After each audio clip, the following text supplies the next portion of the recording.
why it was. Owenu phaya. Can I just finish that? And why it was that the mine workers were approaching the employer directly instead of going through the structures? Ukho owena wasuka phaya kwisebe eliphezulu apha kwi-national ayobuza phaya kwi-branch okokuba hey konakele phi na yintoni aba bantu bafuna ukuyothetha bona ngokwabo phaya. Yes, I will not be able to pin, but I know very well that our National Health and Safety Secretary, who is the loanman negotiator, is as well an employee of loanmen. He interacts with them on issues of negotiations. Mandisho kokokuba uphethe phaya usihlalo elonmin ongumsebenzi waselonmin uye wabane nokuxoxisana nokuthetha nabo. And he would have been able then to correct this misperception that was possibly created by the branch office with the workers. Ubenako ukuba ayilungise lento engavisisangwa lisebe phaya apho isebe lenza khona impazamo. I'm not sure, but what I want to point out is that there are two things that happened at the same time. The branch may have said to people, look, the issue you are raising cannot be entertained. At the same time, the people who were grieving were saying, we don't want you. Kungenzeka okokuba isebe latsho okokuba ayinakwazi ukulungisa lento phansi kwale meko ngoba kusekhona esi sivumelwano. Kungenzeka okokuba base bathi ke abanye babo ayisiza kuzithethela And I think this that you are finding a situation where NUM is expected to have been able to take the horse to the river. When the horse cannot drink the water, you say force it to drink, because these machine drillers for years have been members of NUM, have been negotiated by NUM. When they chose not to negotiate, I think in the minds of many they could have said, we have now a situation of Impala rebuilding itself. But the same machine drillers Impala who did it this fashion, it ended the way it ended. Anybody could have said, these guys know that they can achieve what they could achieve, because they were clearly saying, we don't want any union to be our rep. Yaseyenzekile ke lento Impala phaya sekubonakala okokuba oye yaphumelela phaya babona ke naba okokuba xa bangangena benze lonto izawuphumelela uthi umhlekazi uzokwana apha kukho lengxele ukuba uyakwazi ukulithatha ihashe ulipambe ulidonse ngenkani ulisemfuleni ukuba uyosela amanzi kodwa ke xa lingafuna ukusela akho nto ozoyenza apha. Sikona, I'd like to ask you a question about that. You talk, I hope Mr. Semenya will forgive me for interrupting his cross-examination. You talking about the attitude of the RDOs wanting to go to loan, not go through the union structures. And the question is, why did they do that? Now, we haven't yet heard the evidence yet of Mr. Da Costa, the Vice President of London's career mining operation. We have his statement. And he talks about the discussions he had early in July, I think it was, with, it was in fact, it was still in June, about a march on his office, and thereafter he had a discussion with two people from the career, two RDOs from the career operation. And this is, I'm not pronouncing it correctly, but it's Magqabini and Mofa King. It's Magqabini and Mofa King. They were RDOs at Career Mine. It looks from his statements as if this demand for 12,500 emanated at Career, and these two gentlemen were involved in that.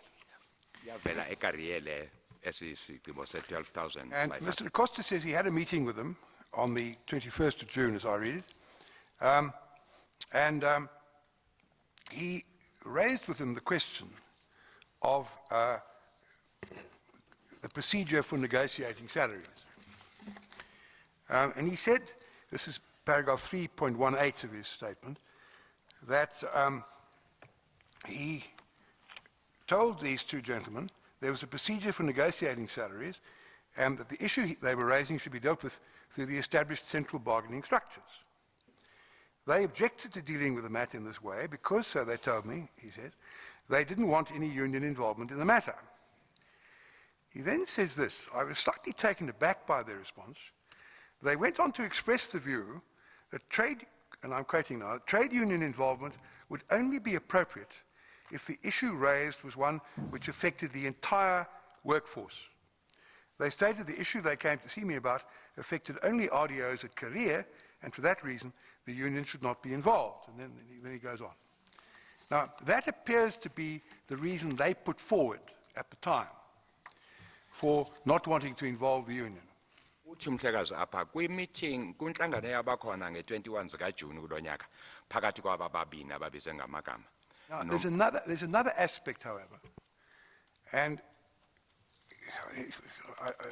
in order to make it unnecessary for you to come back when other evidence is given on this point, perhaps I can put it to you now, save time. According to the article that was referred to yesterday, which you had a copy of with you, written by Carol Payton, which is Exhibit XX8, she talks about, firstly, what happened at Impala, and then she goes on to deal with Marikana. But what she says about, firstly, about Impala is very interesting, because it may have a bearing on why these two gentlemen took the attitude they didn't want to involve the union. She says, she quotes Mr. Paul Dunn, who was an executive director at Impala. This is in relation to the rock drill operator issue at Impala. She quotes Paul Dunn, who said that Impala management had suggested to NUM that rock drill operators, who have the hardest job of all underground machine operators, be given a differential increase, but the union had refused. And then he says that there were subsequent problems. This is the second page, by the way, of that article, the first column. But they went the way they did, which, of course, as we know, had certain other consequences down the line. And then in the middle column on that same page, she says something about what she was told by Mr. Belleni, Mr. Franz Belleni, NUM General Secretary. And I put this to one of the earlier NUM witnesses, and he agreed that this was indeed correct. But maybe you have a different take on it. What she says is this, talking about the vulnerability of NUM in this platinum belt. And she says this, one reason for the vulnerability, says NUM General Secretary Franz Belleni, is, now these are the important words, NUM's negotiating strategy has been to raise the wages of lowest paid workers at the expense of differentiation between skill categories.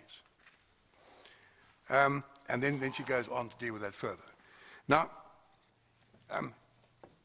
it may be, and I'm putting this out as a possibility, and I'd like to put it to you at this stage, so if it's not correct, we can put it to bed immediately. It may be that the attitude of the RDOs was that they'd heard that NUM hadn't been supportive of the rock drill operators at Impala being given a differential increase, and they'd heard that NUM's policy was, negotiating strategy, to use the word of the article, had been to raise the wages of lowest paid workers at the expense of differentiation between skill categories. They were effectively asking for a differentiation between skill categories. They understood, or they may well have understood, that that wasn't NUM's negotiating strategy. NUM had been opposed to that at Impala, therefore they had to go on their own. Now, I concede it's speculation, but it's speculation based upon material which we have before us. And in order to save you having to come back later, if that point emerges more clearly, perhaps I can put it to you now. You understand the point I'm putting to you. Is there any substance in that approach to the matter, or is that a misunderstanding? Thanks, Chairperson. Ubuzwa kokuba ngakwazi na ukuyichaza lento kukho inyani kulento evela apha emaphepheni kokuba yaba yintoni imbangela yonke lento yinde njengoba neyivile njena kwizinhlangano ezabakho phakathi kwabantu abahlukile nezinto ezabhalwe emaphepheni apho kwathi ekugqibeleni lamadoda amabini esiya phaya eveza isizathu sabo sokuba yintoni bangafuni ukumelwa yiNUM. Bathi ke bona benziwa ngoba kukho ingxelo eyavela okokuba iNUM iyenza okokuba aba baphansi kakhulu kube ngabo abakhushulelwa kwaba abanye abangaphezulu kwabo bafuna ukuthi bazithethele bona ngokwabo iRDOs. Thanks, Chairperson, and I will maybe try to deal with this issue of the article that we have referred to, and I'm aware that the issue has been raised before to some of the NUM earlier, or some. lento eyavela apha iye yathethwa ke nakwamanye amanqina eNUM akayavela apha ndizawuzama ukuyichaza ke mina ngolu hlobo. Yesterday, I tried to show that the weakness is not in what NUM is doing in terms of differentiation, in terms of categories, recognizing jobs as to what a job entails. It is the partisan grading that the industry has applied. That grading system recognizes authority involved with the job. Uyabeka kumhlekazi okokuba akuyongxaki eyenziwe yiNUM, ingxaki abangwa ngumhlekazi ngabaqashi ngokuthi kubekho i-gradings ezithize abazenze bona ngokwabo ezahlukanisa abantu ngendlela abasebenza ngazo. We have shown yesterday our frustration in trying to make sure that companies look at another grading, and we even sent one of our personnel to go to study a different grading in Canada in 1998. Ndiye ndasho okokuba sithe xa sijonga singevani nale nto saze sathumela omnye wethu eCanada okokuba ajonga phaya okokuba ezi zigrading zisetyenziswa ngoluphi uhlobo kwamanye amazwe. A number of task teams have been formed in different mining houses, gold fields, Anglo Gold, Ashande, in dealing with the same issue, specifically to deal with the machine drillers. Kukhona ke izinto eziye zenzeka kwimayini ezohlukile, kukho i-task team ezibekiwe njengokwizimine njengoba zibekile zisebenza kakhulu zijongene nalaba be-RDOs. In 2003, that debate took place. In 2005. The grading for machine drillers specifically was changed from Group 4 to Group 5 in the chamber mines, because the benefit there is that you have got one forum in which all companies are present, as opposed to the platinum industry. Kuyeke kwathi kulo nyaka phakathi ko-2003 2005 kwaba khona ezi zintetho kwabakho uguquko ke apho basuswa ku-grade 4 bayiswa ku-grade 5 ngaphansi kwesivumelwano esenziwa ne-Chamber of Mines ngoba abo basebenza inkampani ezininzi ziba nenhlanganiso ndawonye. This term harmonization of work, NUM refers to say, because we have seen that if you are going to upgrade operators and you leave winch drivers, they will say, you may drill the hole, blast, but we'll cleanse it without me. Therefore, we said, let this be scientific, such that when you say to machine drillers, you will be on Group 8, you are able to give reasons why it is Group 8, because that work has been done and will change the system. We have been involved in that. For that reason, in 2010, NUM head office, led by Franz Berlin, met with the leaders of the Chamber of Mines and agreed that in the news of 2011, the issue of rock drillers will be taken up as an issue more than what was agreed upon. And in 2012, the drillers got 500 rands more than what was given, that was 10% for everybody. Therefore, it is wrong to put a view that says NUM would not have agreed to have a different category for machine drillers. We have done that in the chamber. And companies are trying now because they are caught up into this problem, including Impala. Funny that today they are writing as if they're experts, when they could not do anything about their own workers in Impala. So everybody is trying now to appear as an aspect. But we're dealing with an industry that refused to change for many years. Beka ngolo hlobo kumhlekazi okokuba le industry lena ke ngabantu ebebangafuni ukuba batshintshe indlela abasebenza ngayo kwiminyaka emininzi njengoba bebeka nje ukuba yonke leminyaka besilwa nezindlela okugradwa ngazo abantu okokuba awukwazi okokuba ungabeka igrade ye-machine driller ngalendlela ngoba kukho abanye ekufanele benze emva kokuba usudujile omgodi bawuclean okokuba aba wenza umohluko onjani aba base babhala ngoku njengabantu abanolwazi olukhulu bengekho phakathi kulento thina kudala singena kulento sizama ukuzisa. Maybe Chairperson, allow me to deal with the question you raised, the earlier question on the issue whether the machine drillers may have known of the view that NUM could not negotiate differentiated. That is not true, Chairperson. Before you Mandi carry on, Feze. we have heard that these rock drillers are able to communicate with each other, so that the rock driller in London will be able, or may well be able, to find out from his friends or his brother or whatever, working for Impala or Amplats, what's going on in those mines. So each one isn't in an island on his own. Now, I'm going to give you a chance to give the answer you wanted to in a moment, but what we are told in this article, and it may not be correct, but what we are told in this article is that Mr. Paul Dunn, the executive director of Impala, said that Impala management had wanted to give the rock drill operators a differential increase, but the union refused. Uvele abakokuba umhlekazi uPaul Dunn wathi bafuna ukunika uchatha lemivuzo kwi-rock drillers kwaba yinum engayivumi lonto.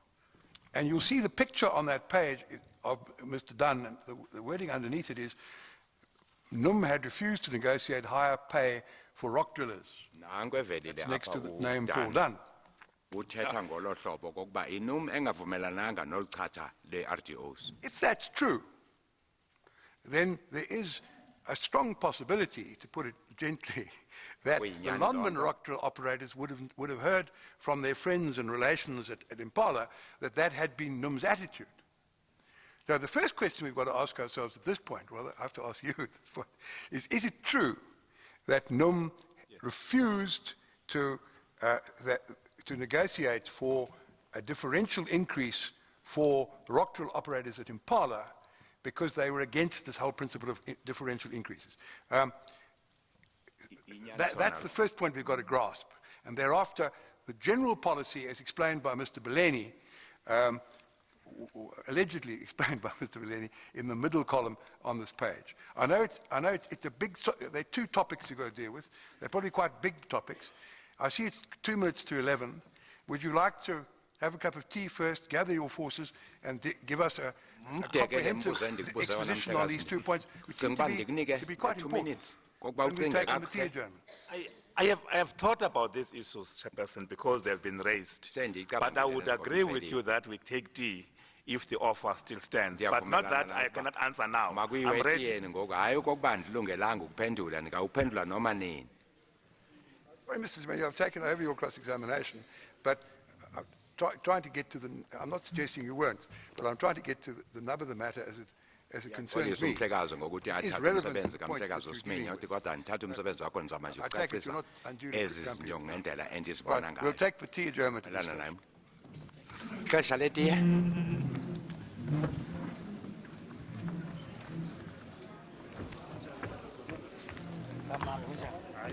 Kamanda, kyalunga.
Commission is starting, study commission.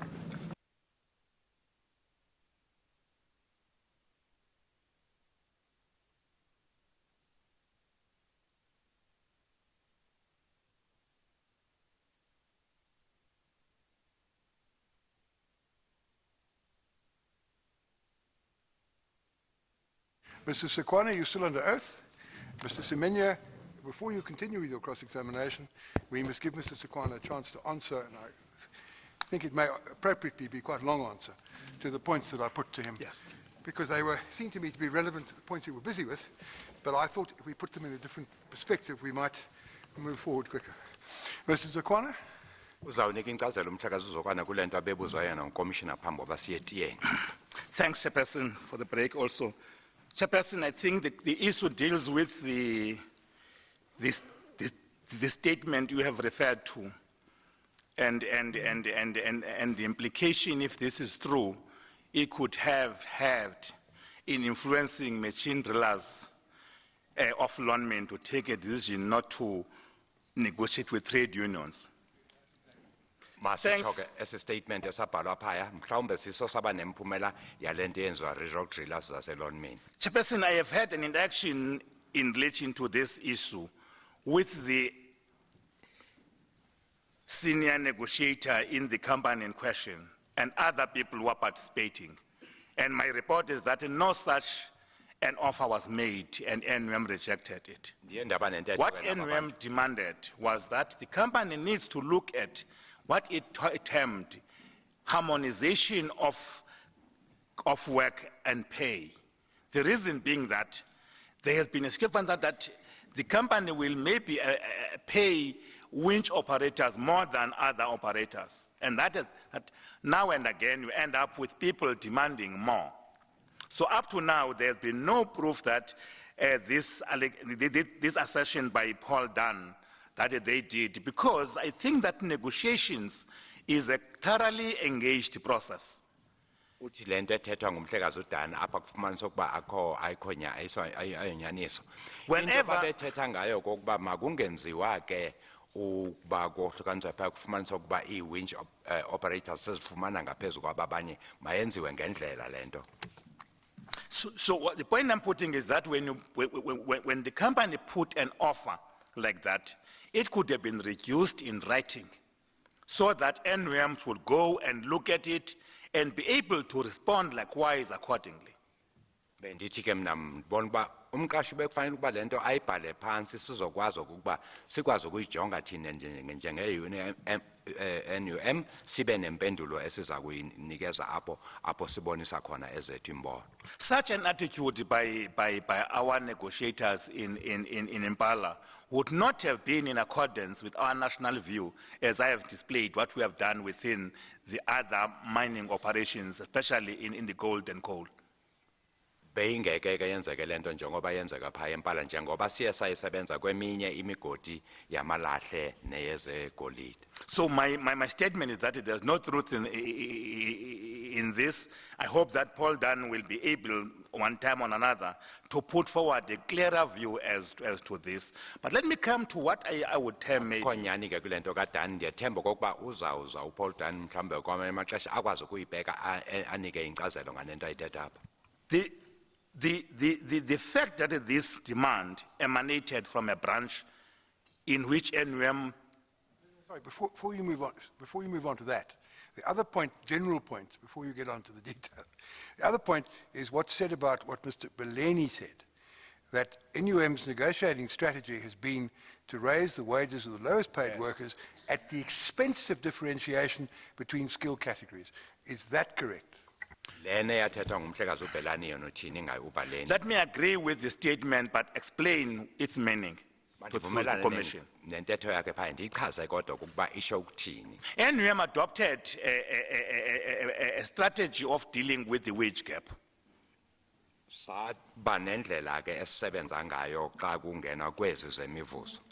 And you'll find that the then chairperson, there were about 9 categories for black mine workers. Kuba sebenza emgodini bekukho icategory ezingu9 zabasebenzi. And our campaign has been to campaign for rolling up the lower categories so that you can increase their earnings by cutting the lower categories out. Besizama kokokuba kukhushule ezi category eziphansi kokuba zikwazi ukususwa apho. And we'll find that in this instance, this statement by France would not have affected the machine because the machine, the RDOs, the language used here, is that they are within the lower earning categories. Apha ke njengoba esisho uBhaleni iRDO ezizikumazinga lawa aphansi kule 9. In every settlement you have been shown here, you'll find that NUM will say 10% from group 4 to group 7, 8, and group 6, and then from that group upwards, you will get a lower. But the reason was that we're trying to close the wage gap between the lower earners and the higher earners. Njengoba ubona nje NUM ibisila kuwonke amaxesha okokuba kusuka apha ku group 7 ukuya phaya ko 7 8 kufakwe i10% ukuthi abo abangaphezulu yehle sizama ukuvala eligebe likhona phakathi. So this statement would not have an impact in NUM refusing to accept an offer that would have taken into account the fact that RDOs. But what NUM wanted was a scientific approach in dealing with grading. So that don't upgrade a category of local drivers, and tomorrow you end up with other operators like loader will say a loader driver believe that we're doing a better job. Rather, go and do a grading system that takes into account what its work entails in terms of all the aspect of that job. Uthi ke umhlekazi bebayibona lento kokuba kumakujongo onke namazinga akhushulele abantu ungakhuphulele abanye kuphela njenge aba driver ezizinto phakathi omakalanyana ungaphakamisi. In closing, Chairperson of Intelligence, as NUM was saying that you were going to talk about the local branch and that aspect of the matter, but I interrupted you and said, before you get to that point, deal please with what Mr. Bhaleni said. Yes. If you're now finished dealing with that, so now you can deal with the further points that you're intending to put. Yes, Chairperson. Our view is that, Chairperson, the stand of the local drivers from Impala to Lonmin had nothing to do with the NUM attitudes towards their grading. Has more with other elements that I think this commission, by the time it finishes, may come to understand. Because what has appeared funny to us is that they will say we don't want the union to negotiate on our behalf. They will always, in Impala, they will go and congregate next to the railway station. And in Lonmin, they will go to the Kopi. But every time the strike ends, there will be a new formation that is coming. Is that accidental or is that a plan? I don't know. I think the commission in its own work would be able to come to that. But in both occasions in Impala, violence was used, NUM was not being involved, our stewards were being chased, our offices were closed. In the same vein, the refusal of local drivers in Lonmin, I want to put that, Chairperson, has got nothing with the failure of NUM to look at their interest. They did the same fashion. Oh, sorry. Mandibeke ngolo hlobo ke bakwethu kokuba uthetha apha nge-local drivers indlela ezazisebenza ngayo uthi ayiphathelene nyhani RDOs, sorry. spoke of local drivers. No, sorry, RDOs. Awuthi apha thetha nge-local drivers ubesho i-RDOs uthi indlela ezasebenza ngayo phaya Impala iyafana nale ezasebenza ngayo apha beziphuma ziyobamba inhlangano endaweni ethize apho zithi azifuna ukuthethela i-NUM nangapha xa kwenzeka aba basuka baya phaya entabeni basebenzisa indlela efanana nayo uthi ke apha ke bacinga okokuba hayi kukho unyawo lemfene ngokuba emva koko kubese kubakho abanye abantu abavelayo uthi ke umhlekazi kuzawuba umsebenzi wekomishini ukuba ijonge lonto ibone okokuba akho nyani na kule nto ayithethayo ekugqibeleni kwayo xa izakwenza Lastly, Chairperson, NUM would have been willing, especially at national level, to intervene on behalf of its members if the environment was allowing. Uthi xa And I want to say this, that there was no way NUM could have been able to negotiate for people who didn't like it. More than that, Chairperson, my own life was threatened. Had I taken out of that hippo, I wonder if I would be here giving evidence. uthi umhlekazi i-NUM ibiza kuzimisela okokuba ingenele lento xa imeko ibivuma ngoku imeko yayimaxongo ngolu hlobo naye ngokwakhe xa esiya phaya ezathetha phakathi kwehippo wayenyanzele imeko uthi xa ubeke waphuma phaya kwehippo akananyanza okokuba ngabela namhlanje enikeza obumnqina obukhona. Thank you, Chair. We now have established that NUM does negotiate midstream an agreement, a wage agreement. It does do that, correct? Siyavumelana okokuba noma kukho isigqibo i-agreement ekhona xa kukho imeko ivuma i-NUM iyakwazi ukungena okokuba ifake enye intetho apho kunjalo. I can agree with you where conditions permit. Ndiyavumelana nawe xa kukho imeko eyenza okokuba kwenzeke ngolo hlobo. In your entire history with the union, has NUM negotiated midstream for a section of the workforce?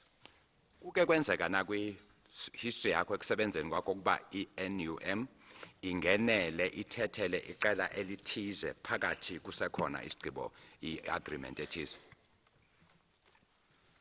I may have, therefore, Chairperson, to go and research that, but the point I can put is to say that NUM has been able, and it has done that in the same company we're dealing with.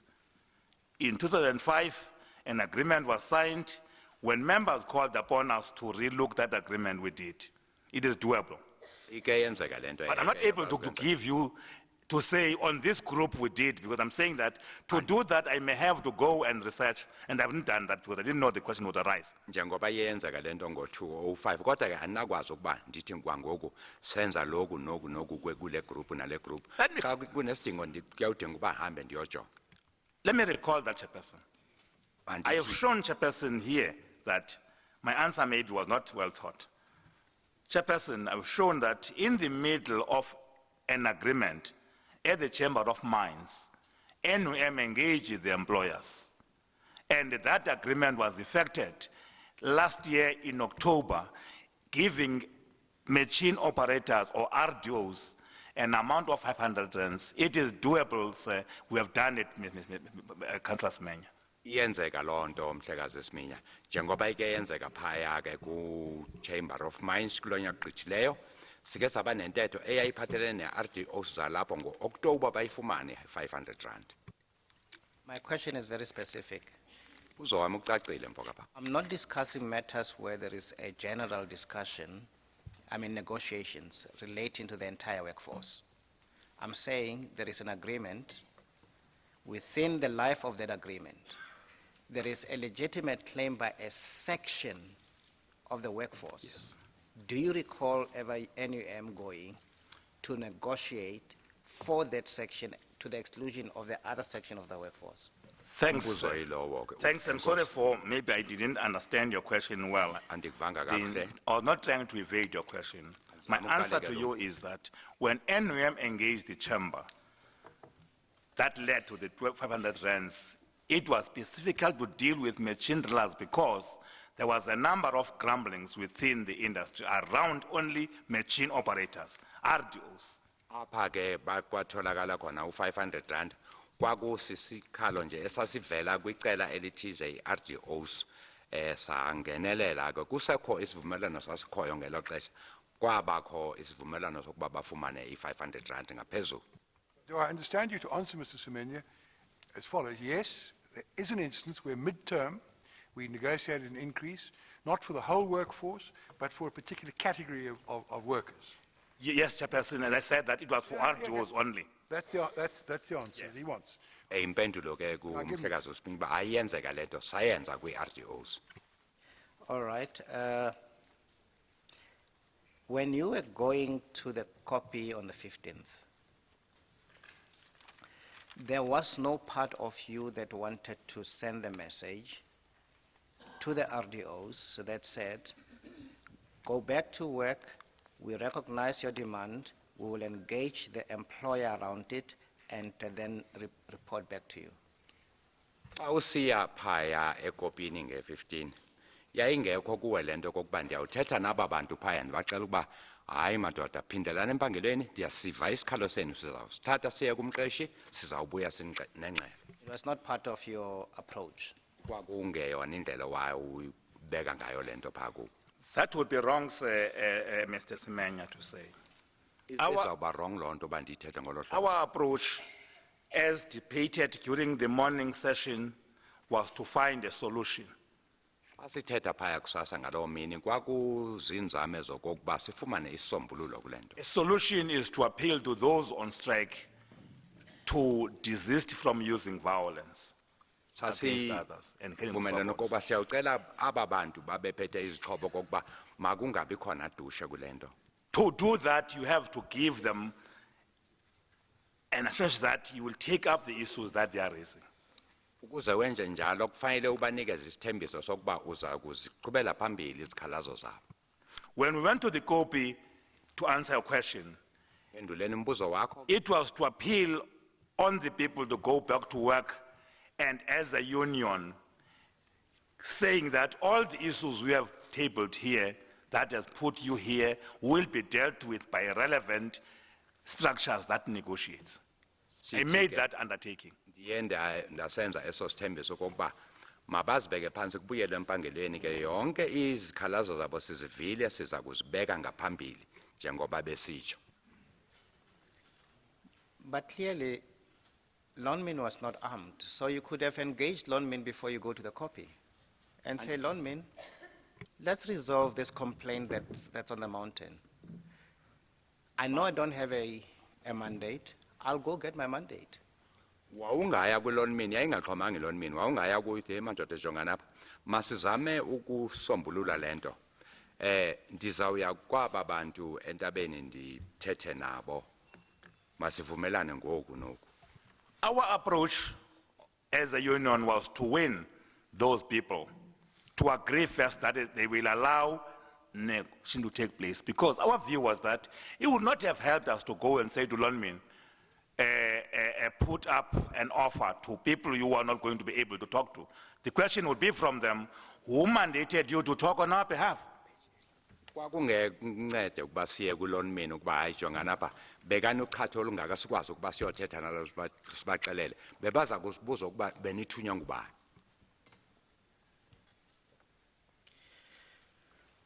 Okay, let us now look at the converse of this problem.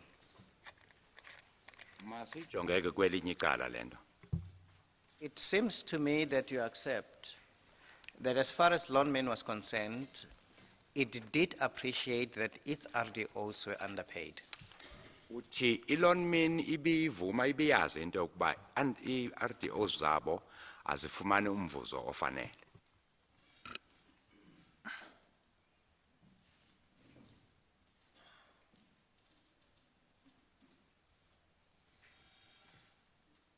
Is that your understanding? Bekunjalo mhlakazi. If I can justify that by them offering them that market-related raise, the answer may be yes. They may have seen that. Ndizawuthi ndiyayibona le nto ngoba naku phela bakwazi ukuba benika olu chatha.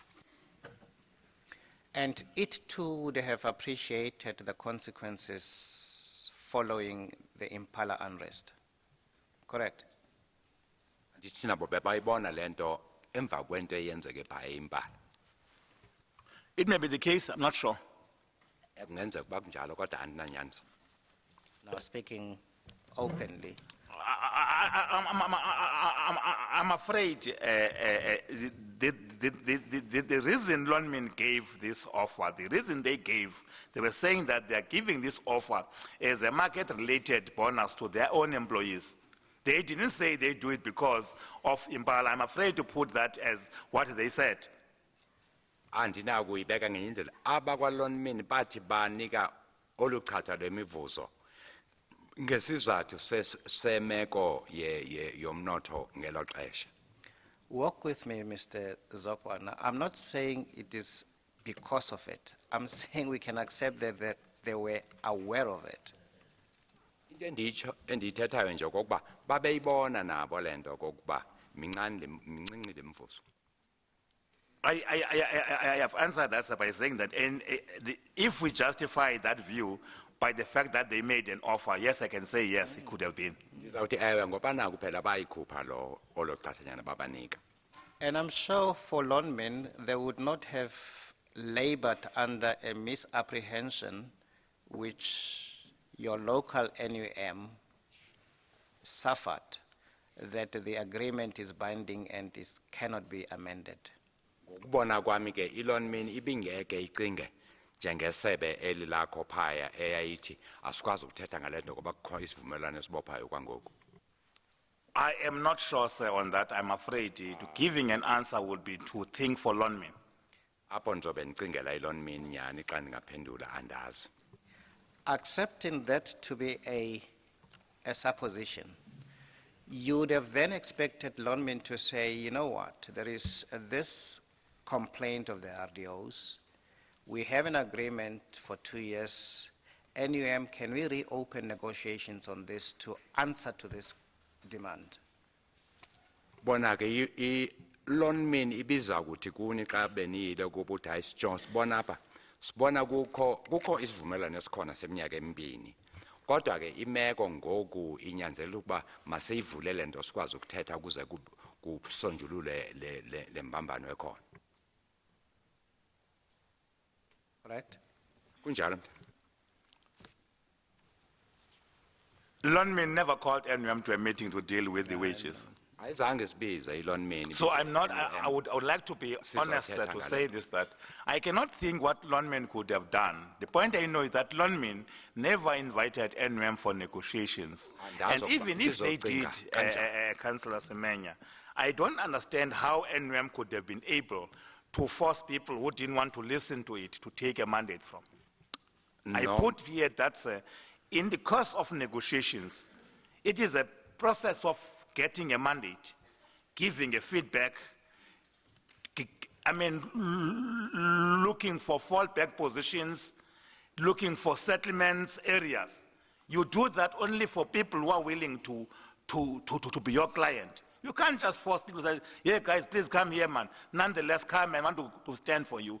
You need, and these people in question have made it clear that we don't want a union on our behalf. We can do it ourselves. Ubeka ngolo hlobo umhlekazi zokwana okokuba ayizange sibize iLonmin isibize kubekho inhlangano noma yayisibizileke iLonmin andazi uba beyubeka njani kodwa ke apha ngesichelo lento isebenza xa uthunywe ngabasebenzi awukwazi ukuya kuba uthi hayi hey madoda izana apha man ilendlela masiyisebenze ngoluhlobo noluhlobo kufanele kube ngabo abakuthuma okokuba uye phaya uzokwazi ukuthi ubeke imfuno zabo uzame ukubalwela apho ubese uzisa ingxelo kubo. Mr. Zogwana, I haven't asked you whether the RDOs wanted or did not want to be represented by NUM. Andiyibuzanga loo nto ke mhlekazi ukuba i-RDOs zazicela noma zazifuna ukumela nguwe akombuzo wami lowo. Am I right at least about that? Undivile kakuhle apho. Can you repeat the question, please, sir? Xa ungaphinde umbuzo wakho. There was nothing to preclude Lonmin appreciating the market has changed, appreciating its contractual rights to approach NUM to reopen negotiations to meet the demands of the RDOs. Kwakungekho nto eyayinqanda inantsika iLonmin ibona okokuba imeko itshintshile ngoku izimakethe zime ngolu hlobo okokuba ibize iNUM kuba madoda make sithethe ngale nto. They could have done that if they wanted. Bebangayenza loo nto xa bebafuna. And had they done it as NUM, you would at least have attempted to engage. Xa bebangenza kanjalo ke nina njengeNUM beningenza inzame zokokuba mayisonjulule le nto. We would have appreciated, sir, the fact that the people who has got a dispute with the company has made it clear through the word of the mouth as well as through actions that they didn't want NUM to be their agent. No, man. Into besizayibona ukuba aba bantu ba kule ngxelo bayenze banzi bayixele kabandla into yokuba abafuni ukumelwa yinum. You mean after the death of some 10 people, if Lonmin had come to NUM and said, can we renegotiate this, you would have said no? Usho mhlekazi okokuba emva kokuba kusweleka abantu abalishumi xa iloni mini ibengeza kuni njengenoma ithi hayi madoda masijonge ngolunye uhlobo lento masithethe beningeke nivume.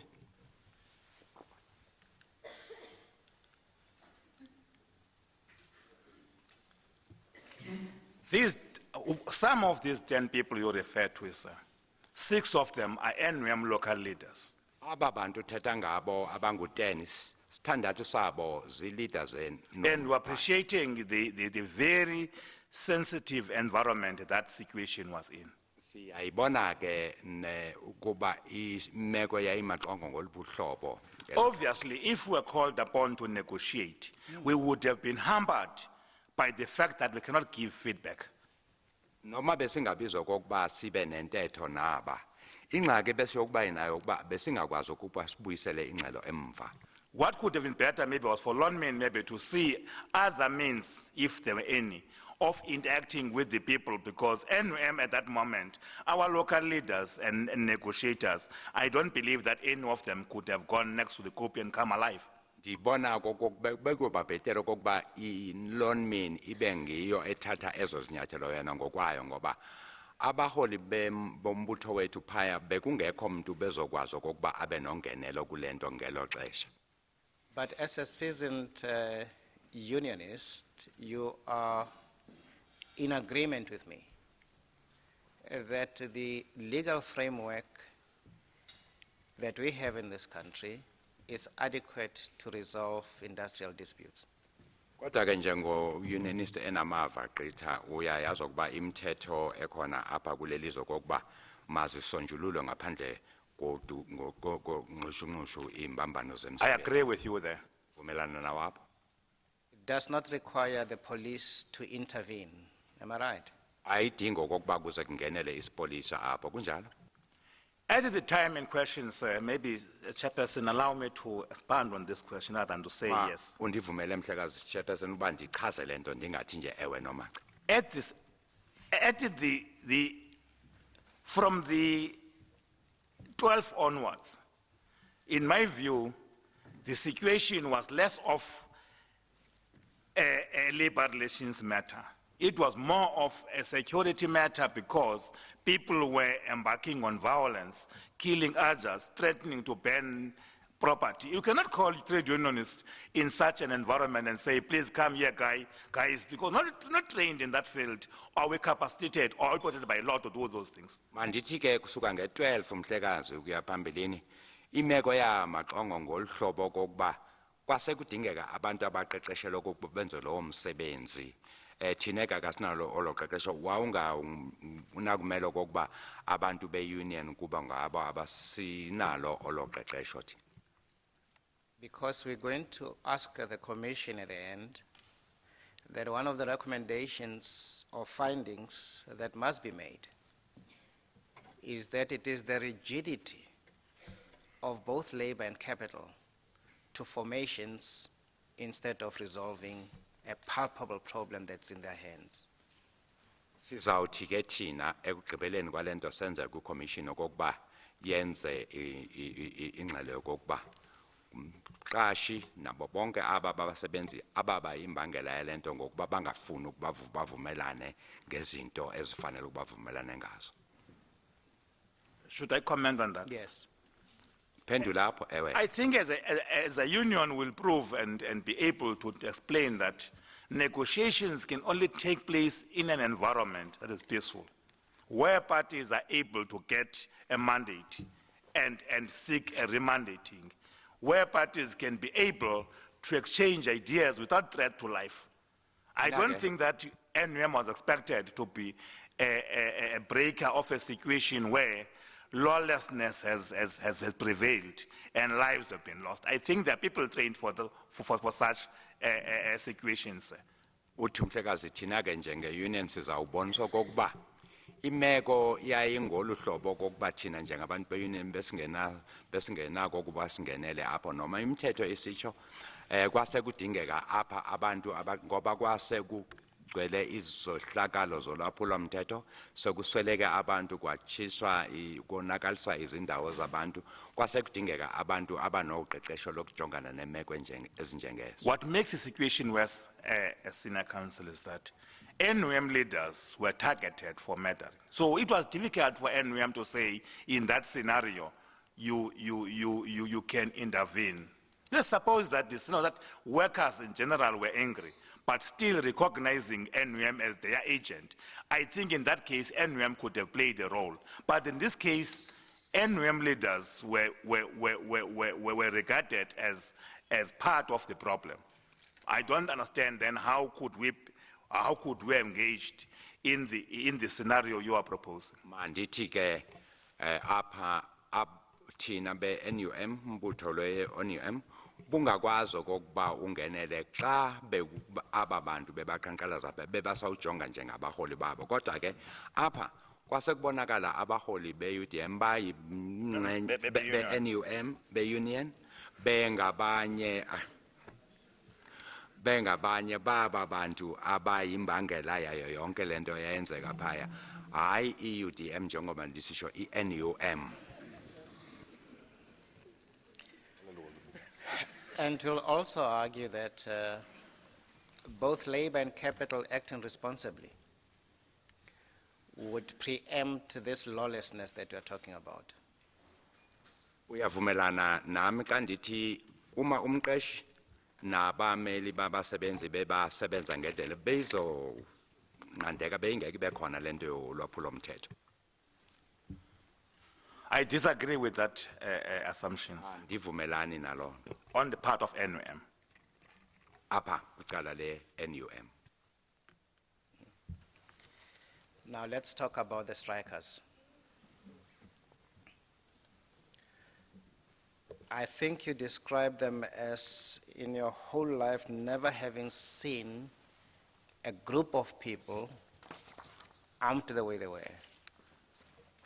Uthi kwimpilo yakho yonke okwazala uzange ubona abantu baxhobe ngolu hlobo mhlekazi. Yes. And being very belligerent, right? Bila besilwa ngolu hlobo babengalo. Kunjalo? If that description includes what has happened from the 12th onwards, in my view, the attitude was threatening. Xa uthetha ke ngezinto ebezenzeka ngaphambi kwalo mini kusuka phaya ko-12 yayothusa nyani imeko yayikhona. It was your observation on the 15th that they were resolute that they were not going to disarm. Nge-15 kwakucacela okokuba aba bantu abazimisele ukubeka phansi isixhobo. Was that your seeing? Kwakungumbono wakho lowo. If my answer will be saying that I failed to persuade them to put down their weapons as I pleaded with them, if I can base only on that, yes. Xa uyijongise kule nto eyenzeka ukuba ndaya phaya ndabacela uba bazibeke phansi izixhobo bangavuma ndizawuthi ewe. Well, Mr. Matunjwa tells us also that he did not succeed to persuade them to disarm. Mhlekazi uMathunjwa uthi wazama naye woyiseka. Unfortunately, I was not present on the day he gave evidence. Buhlungu uba ndandingekho ke xa ethetha nabo apho. The point I'm making is that your assessment when you were there, it was a group of people who were not going to get off, who were not going to disarm and go back to work, am I right? Ngeli xesha uphaya wena wayibona yacaca lento okokuba aba bantu abazimisele nyani ukusuka apha entabeni nokubeka phansi izixhobo zabo. Whether they would have gone back and laid down arms, but I'm not sure. But at the point when I spoke to them, and they did not even wish to listen to what I was saying. But again, remember, the reception I received at the copy and that Mr. Matunjwa received are different. I can't therefore position myself as to whether he could have been able on the day we went there together to do that. I'm not sure. And again, when he addressed them, I was not there. Mandiyibeke ke ngolu hlobo kokuba xa uthetha ngeli xesha ndiye phaya mna imeko yayemaxongonyani kwakubonakala kumo kokuba kodwa ke manditsho kokuba ukwamukelwa kwam nokumathunjwa kokohlukile andazi kokuba wayeyawuba nayo na yena ikhono lokuba athethe nabo ngaloo ndlela. Yeah, but sticking around to the group of people at the copy, we know that there was an illegal gathering, even on your assessment, correct? Andithi busazi ukuba ukuba khona phaya kwabentabeni mhlangano ubungekho emthethweni. Kunjalo? Oh, Mr. Zokwana. Hlekazi Zokwana. As a union, if we want to have a gathering, as per the rules of the municipality, we want to march. If we want to have a gathering of the union, we do apply. And if in that context, I will say, therefore, the gathering was illegal. Xa sifuna ukumatsha ke njenge-union kwiindawo zoomasipala nakwezinye siye senze isicelo. It was illegal for another reason. They had weapons. You can't have a gathering of armed people like that. That's not permitted under the law. So it was illegal for that reason also, and I think that's the main reason that Mr. Semenya is putting. I hear you, Mr. President, I agree with you. If on that level, the gathering was illegal, because there's no gathering of weapons, and because even if members meet of a union, if they're angry to march, they will carry placards, no matter what words are in the placards, but to carry weapons, I think it borders on being illegal. Ndiyavumelana nawe mhlekazi xa uthi aba bantu bebephaya baxhobile awuvunyelwanga loo nto. Uthi ke xa abe-union behamba noma bebila kanjani baphatha iplacards ke ezibhalwe izinto ezohlukile baphatha izixhobo. It is illegal at its core, not at any border. Andithi But, ibi ngekho tu emthethweni le nto. I don't want to appear, Chairperson, if I only agree with you and I don't agree with the council. I agree with you. Ukuba bonakala uba ndikhanyela ezakho intetho ndivumelana nezika-chairman mhlekazi ndiyavumelana nawe. And they were a threat to law and order in that area, were they not? Uyawuvumelana nami okokuba le nto babeyenza phaya yayiphazamisa inkambiso entle yomthetho. Especially taking into account the attempt to ban our NUM office, the murder of a number of people, including our shop steward, Mr. Twala, was murdered on the copy. That was grossly out of line. Beyiphume nyani emthethweni le nto ikakhulu ukubulawa kwabantu vuma ukutshisa offices zethu umhlekazi uthwala wabulawa phaya entabeni bekungilungu lombutho wethu lo. And I'm not saying that only our members. We say this, that the carrying of weapons that lead to death of anybody. Phathwa nje kwezixhobo okuba imbangela yokusweleka noma kukabani ayikho emthethweni. And you even called for reinforcement of the police to try and resolve that problem. Andithi kwaba yenye yentetho zakho mhlekazi ukuba makwandiswe amapolisa phaya ukuba akwazi ukulawula le meko yayiphaya. Yes, I agree. Ndiyavuma lapho. And you would have expected the police to disarm them, correct? Andithi wawucinga uba amapolisa azakwazi ukuba babathathe ezixhobo. I expected the police to do everything that is within the law and their training to make sure that the continued carrying of weapons and threatening the lives of others should be stopped. Andinethemba lokuba amapolisa njengabantu abaqeqeshiwe ke bazakwenza zonke inzame phantsi kwezinto abazifundise zona okokuba luphele oludushe kuthathwe izixhobo ezo. So the answer is a yes. Impendulo yakho uthi ewe. In the context I have put yes. Ngale ndlela ndibeke ngayo ewe. All right. Now, let me deal with you something that is concerning to me. Kukho lento ingxaki apha kum ke make ndithi kuyibeka kuwe mhlekazi. The commission has been told that the group of people who are taking the office of the NUM were at a certain point shot at. That you don't approve of, am I right? commission ixela ukuba ezi zihlwele zabantu zaziza phaa eofisini kwabakho ixesha apho zidutshulwa khona. It has been presented that, yes, shots were fired, yes. Velile loo nto ukuba kwabakho imbumbulwa. Answering the question, you see. The question is, it's Mbuzo not uthi- disputed shots were fired. What Mr. Semenya says is, do you agree that that was wrong?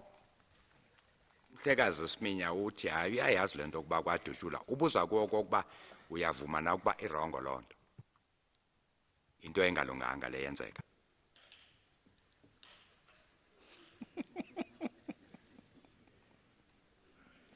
I understand, Senior Counsel, that Ndiyeva Senior Counsel. that question would be better placed during a legal prosecution where you can find whether the person who shot the gun was justified to do so, whether the gun was legal or not illegal. I don't think we're in that fashion here, we're in that commission. Sikafiki apho lo mbuzo ufanele. The answer I gave is that bawuphendule khona. shots were fired on people and the people who gave evidence here, especially Gegeleza said, he cannot determine whether the shots was from which grouping, but shots were fired.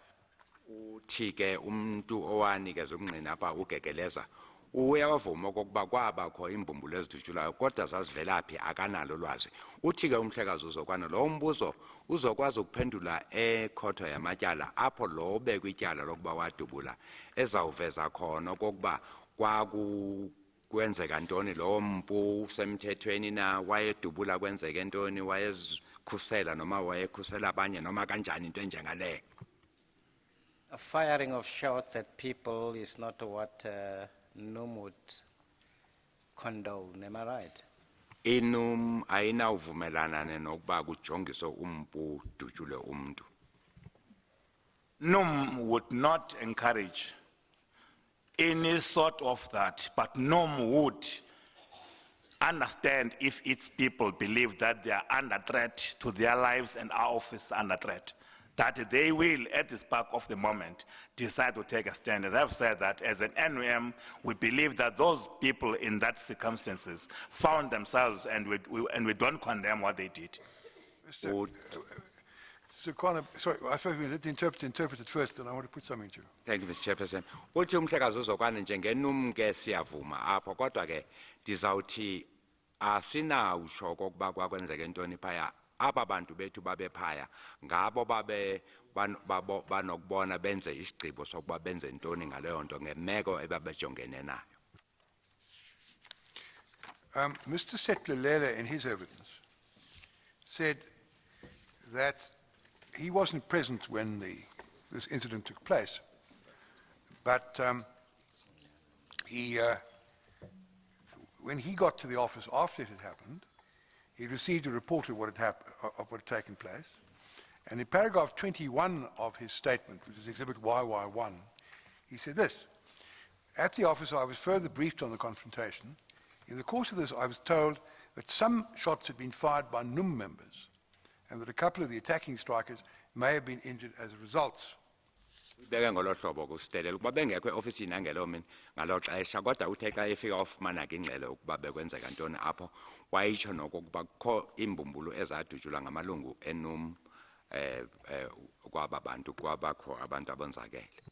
Mr. Gegeleza said that he was present at the time. Gegeleza Paragraph wayekhona 21 of ke. his statement, ZZ2, he said he heard some gunshots, at least 3. He couldn't tell exactly from where the shots had been fired. Uthi waziva ke imbumbulu ziqhuma phaya zazintathu kodwa ukuba zazivela kweliphi icala akazi. He says he was very startled by them. It seems the strikers were also. Almost immediately, the strikers in front of the group began turning back and retreating. Those behind did the same.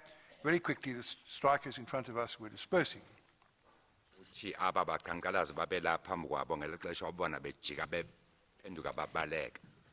But the important point is that Mr. Setlelele says that he was told at the office, when he arrived after the confrontation, that some shots had been fired by NUM members. When he gave evidence, he declined to say who had fired the shots, but he knew who they were. He certainly was aware of the identity, but he said it might endanger the lives of the people concerned, and so he didn't give their names. But what we have been told on evidence before this commission is the shots were fired by NUM members. We've also been told that 2 dockets have been opened by the police of attempted murder. But that's as far as the matter goes on the information before us.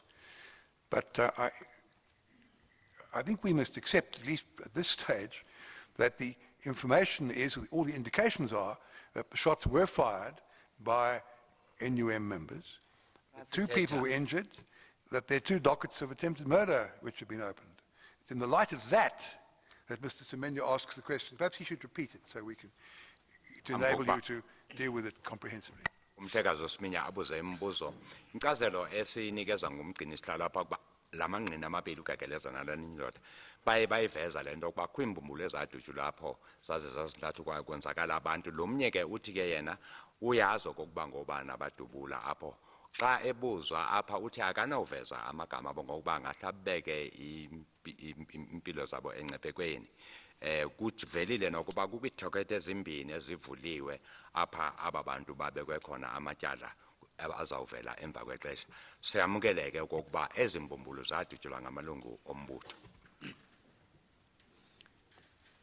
NUM would denounce the firing of shots at crowds. Is that a fair statement for me to make? Xa ndithi mna i-NUM ayinawuvumelana nokuba kokuba kujongiswe impu kudutyulwe kwizidlele zabantu ezizayo. Uvumelana namapho? NUM would denounce any form of violence, especially by its own leadership. But in this case in question, I have, in my own statement, put forward to say, we're not approving of the methods or of the weapons used.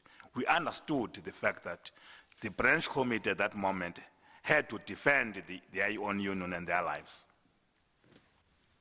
I-NUM ayivumelani ke nosetyenziso lento enjengalena okokuba kubekho izinto ezinjengezi. Kodwa ke mandithi phantsi kwale meko bebazifumana bakuyo phaya babe nalo ilungelo lokuba bazikhusele bakhusele nempahla yombutho wabo. That's what disturbs me, Mr. Zokwana. You know, Yiloo nto endiphazamisayo. if the message goes out here that members of NUM would, in defense of the property of NUM, go firing shots at crowds at them instead of reporting them to the police. That's my difficulty. I don't want that message going out now. I'm inviting you. Where Chair, appropriate. Ithi ke kuwe makungaphumi apha ingxelo ethi i-NUM inegunya lokokuba idubule abantu abeza kuyo bazokonakalisa impahla endaweni yokokuba bayoyiripota loo nto kumapolisa. Uthini wena ngalo? Where Mr. Semenya, appropriate. before you carry on, I don't think your question is happily phrased. That's why Here I'm you've got a group of people approaching on the evidence, another group of people standing to defend the office. According to the evidence that's been led so far, the approaching strikers were armed with dangerous weapons, pangas and so on. Now, I understand your point about firing at them, certainly without warning and so forth. But to suggest that somehow the people at the NUM office should have somehow contacted the police by cell phone while the others were approaching seems a question that's not going to help us very much. I was going to qualify it. That's Yeah, why. I think you should, because otherwise, it's with respect, not a question that's going to help us. Beza kuyiveza loo nto umhlekazi uSiminya uba amalungelo bekufanele enze inzame zokubiza amapolisa ngelo xesha noma kudutyulwe warning shots noma kufowunela amapolisa okokuba hey sihlaselwe apha.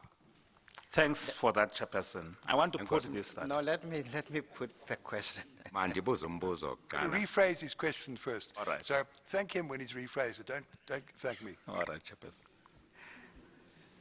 The message as the president of NUM you would want to send out there is that where appropriate,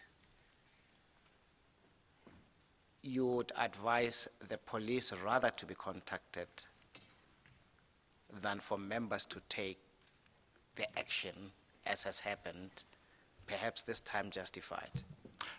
Uzawubeka ngolo hlobo mhlekazi njengoba esisho nje kuba umyalezo ufuna uphume kokuba amalungu bezokufanele uba acede uncedo lopolisa ngaphambi kokuba wona azithathele ezi zinyathelo I agree, Chairperson, with that proposition, but I want to put it this way. Chairperson. I think the branch committee of NUM was frustrated.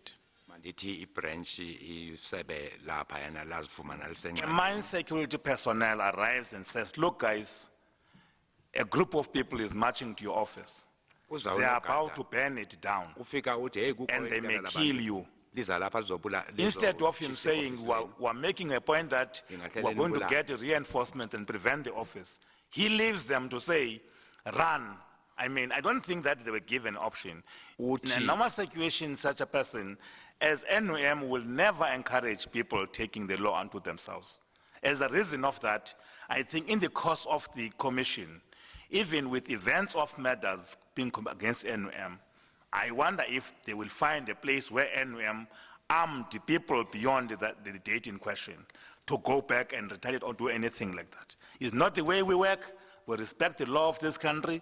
We respect it. But on that day, NUM can say that they were failed by the system that was supposed to protect them.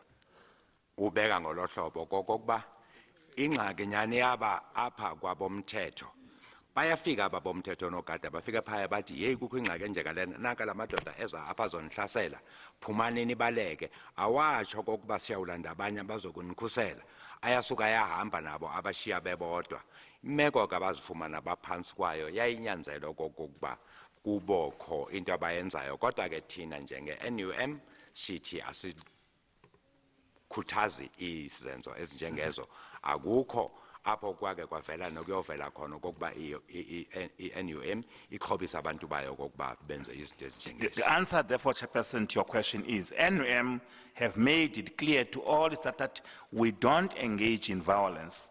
What we should be doing whenever such a situation arises, we should alert the people who have got authority, if on a mine security management. And I think on that day in question, both people were informed. Sibaxela ngolo hlobo ke abantu bethu nangoku kokuba xa kukho ingxaki ezikufanele bazise abo baphethe abalawula ezomthetho xa kusemayini security yasemayini iyenzeka ke ngalowo mini lo nto njengoba ndisitsho. We are told that on the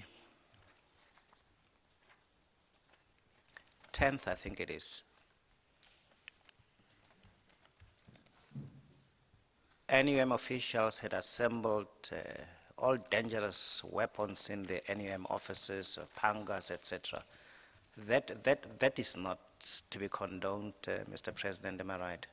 Uyavuma president okokuba lento eyenzeka phaya engalunganga siva kuthiwa nge10 amalungu eNUM agcwalisa izixhobo phaya intonga izagweba ipanga sibekwe phaya ofisini leNUM. The statement I have read, while I may come to the question, is that NUM leaders, as they were assisting people who were going to work, they found armed groupings and they retrieved their weapons and kept them in the office. And if the question is, NUM would not condone the keeping of weapons in any office with the intention to do violence. That is yes. And I think on that day in question, they did not took them from those people with the view of keeping them to use them for violence. Mandithi ke mina ndive ngolu hlobo lento kokuba amalungu eNUM ngexesha encedisa abasebenzi aba basiya emsebenzini bathatha ezixhobo kwamanye amadoda abafumana exhobile zabekwa phaya eofisini zingabekelanga injongo yokuba kuhlasele ngazo ezixhobo apho xa umbuzo wakho usithi ukugcina kwezixhobo phaya into engalunganga ndiyawuthi mina ewe kodwa ke ezi zafunyana ngalondle. No, Mr. Stilele had a spear or something that was kept in the office. That's what I'm talking about. No, I don't think that's correct, Mr. Semenya. The evidence is that there are two passages that are relevant. What Mr. Setelele says is that it's paragraph 19 of his statement, Exhibit YY1. He says, there were at the time a number of weapons such as knobkerrie, sticks and spears at the NUM office. That was not usually the case. Ordinarily there would be none, so none were kept. Some of the weapons that were there that morning some of the weapons there that morning, had been taken away from strikers in the course of the night before. And that's an aspect dealt with by Mr. Gigeleza in a passage I'll read you in a moment. Others have been brought in by members who'd gone home to fetch them in response to their experience of threats and intimidatory conduct by strikers when these members were assisting employees to get to work during the night. I heard afterwards that the late Mr. Mbonga had distributed these weapons among those who decided to defend the NUM office against the approaching strikers. And the point is also dealt with by Mr. Gigeleza in paragraph 14 of his statement, where he says that it was around this time, that's after they'd received information from the security, London security, that the information was that people were approaching to attack the office and burn it, and that the security people couldn't provide any protection. Around this time, that the NUM WPL branch secretary, Mr. Bongo, handed out some weapons to some of us at the office, including myself. He said these weapons had been obtained during the course of the previous evening from some of the strikers. I was given a knob kerry and a spear. To the best of my knowledge, there were usually no weapons at all in the office. So it's not correct to put that weapons were kept at the office. The facts are, as I've read to you from the evidence of the two witnesses who've testified on this point. Uyibeka ngolo hlobo ke umhlekazi lo usitelele okokuba ewe zazikhona izixhobo ngaloo mini kodwa kuthi ngesiqhelo akukho zixhobo ezibekwa phaa eofisini yenu. Uthi ezi zixhobo zathathwa kwaba bantu babe hamba bephelezela emsebenzini, ezinye ke zalandwa zimemba xa kukho oluhokiso lokuba bazawuhlaselwa phaya. Uyachaza okokuba umhlekazi uBhongo nguye ke kwathi xa kwenzeka lento wabesebenika ke amadoda okokuba madoda nazi intonga nezinye izinto masizikhusele. Well, the statement which the chair has just read from Mr. Sitilele says about the weapons. Others had been brought in by members. But the question was about Senior Counsel, whether NUM would Can I finish? not condemn. And I said, yes, we'll condemn the keeping of weapons in NUM offices. But in this case, there's no proof presented before this commission that NUM had weapons kept, except that those that were either fetched by members or that were taken from people the previous day. Impendulo yami leyo okokuba umbuzo ubusithe iNUM ayinawuvumelana nokuba kugcinwe izixhobo phaa eofisini layo uthi asigcina izixhobo apha.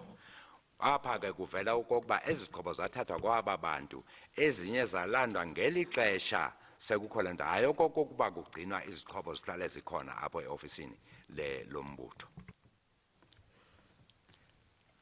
I was going to finish that sentence and say, others had been brought in by members who had gone home to fetch them.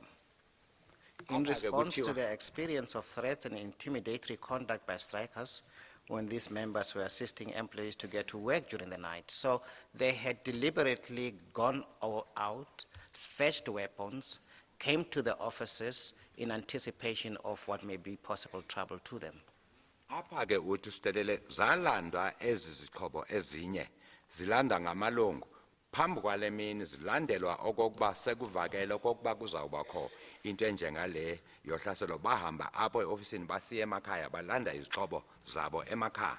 For now, do you agree I've read the part of the statement correctly? Uyavuma okokuba apha statement ndisifunda kakuhle? Yes, sir, this is right, yes. Ewe. Okay.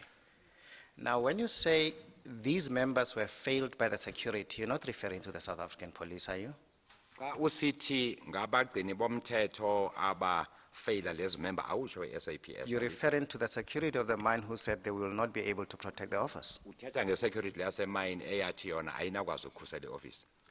The point I'm putting is that whenever such occurrences occur, the NUM office will inform the management, and the management will inform security, who will, on analyzing the extent of the problem, call upon the SAPS. At this stage, we refer to the presence of a security person who does not offer a protection but says to them, run away.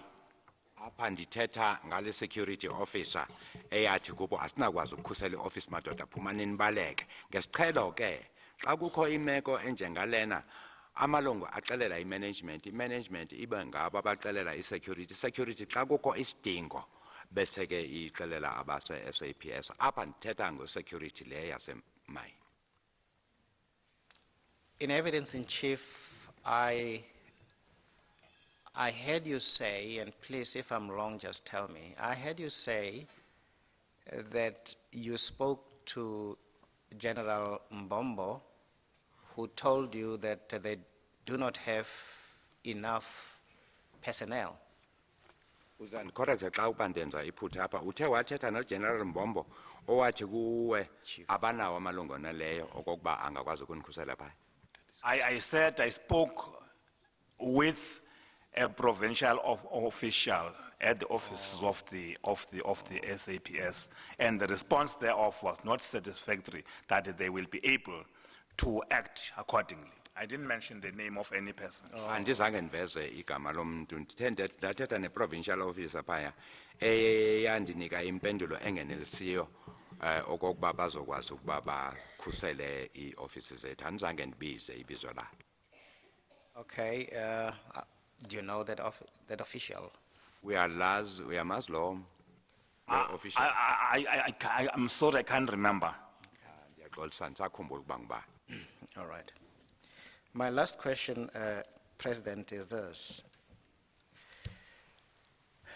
Mr. Matunja tells this commission in full confidence that when the people were cluttering weapons like that and clashing them like that, it was not threatening, it was merely because they had weapons in their hands, otherwise they would have been clapping with their hands.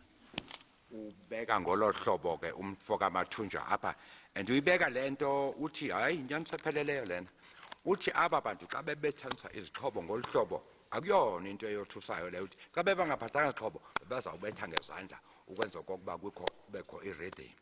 Thanks, Chairperson. You know, this debate about weapons is reminiscent of the debate that took place in the 1990s. Some people qualifying the carrying of weapons as the means to protect women from snakes. It doesn't hold water. You cannot go around carrying a weapon and use it for any other reason. I disagree with that version of Mathunjwa. Ndivumelani tu nalento There kaMathunja. is no reason to carry weapons. When you sing, you want to clap, you use your hands. You don't use weapons. Betha amagwijo ke ndifuna ukucula nje ndibetha izandla anibethi izixhobo. Uthi lento ifana nalaa nto eyayithetha ngo-1990s wawufumana abantu bexhobe ngendlela emangalisayo. Uthi xa ubuzwa okokuba hey mfondini uxhobeleni kangakade hayi into yokokuba umkam uzawuhlasela zinyoka ayikho loo nto. At least on this point, you agree, yes? I agree with you that you don't use weapons or anything when you want to create a rhythm when you are singing. You use your hands. That is what they are meant for. Sebenzisa izandla zaloo nto okokuba igwijo lihambe kamandi awubethi izixhobo kusetyenziswa izandla. Those are all the questions we have for the witness, Chair. Gqibe lapha ke Mr. umhlekazi Semenya. Smith. Ms. Barnes? Chair, Ms. Lewis has just a few questions for the witness. I see. It might be appropriate for her to go first. I see. So you're not waiving your opportunity to cross-examine, certainly you're just not. seeking to postpone it. See how Ms. Lewis does first. Thank you, All right, Chair. Ms. Lewis? Thank you, Chair. Mr. Zokwana, I represent the families of the people, of 33 of the 34 miners who were killed on the 16th. Umele 6 yalaba bantu abasweleka kule 34 eyasweleka ngomhla ka-16. Now, yesterday you went into some detail explaining to the Commission that NUM is a responsible and caring trade union. Is that correct? Ezolo uyawachaza ke kabanzi okokuba umbutho lo wenum ngumbutho ukhathalela kakhulu aba bantu. That is true. Nyaniso lo. Thank you.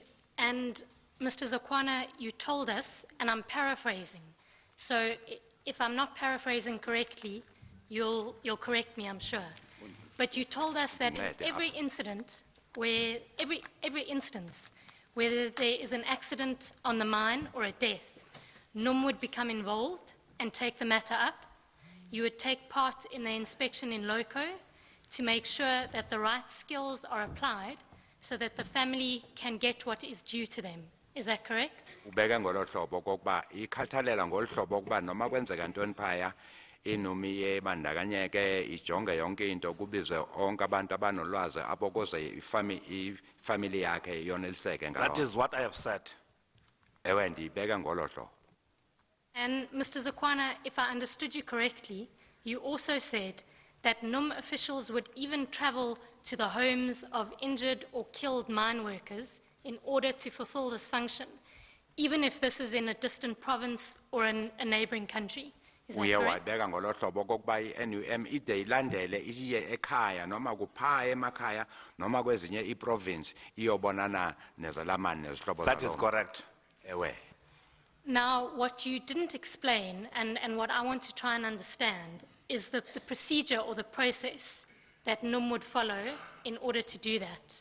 Into ongayichazanga koko indlela inum eyenza ngayo lento. And so what I would like to do is put an outline to you of what I think the procedure would be, and you can tell me if I'm correct or not and fill in any gaps as Ndiyibeke ngolu necessary. hlobo. Ndizayibeka mina ngendlela endiyibona ngayo ugcwalise wena hayi apho senza ngolu hlobo nolu hlobo. That's sorry, to be dealing with visits to people or local inspections. What will it be? Yes, let me clarify. That would be dealing with ensuring that family members of miners who have been killed get what is due to them, and it would be dealing specifically with liaising with the family members concerned. Yes. Uzokokuba xa kukho umuntu osebenza phaya emigodini oswelekile niye nixhumane kanjani niqhagamshelana kanjani nezihlobo zakhe nezelamane okokuba zize zifumane yonke into ekufanele bayifumane.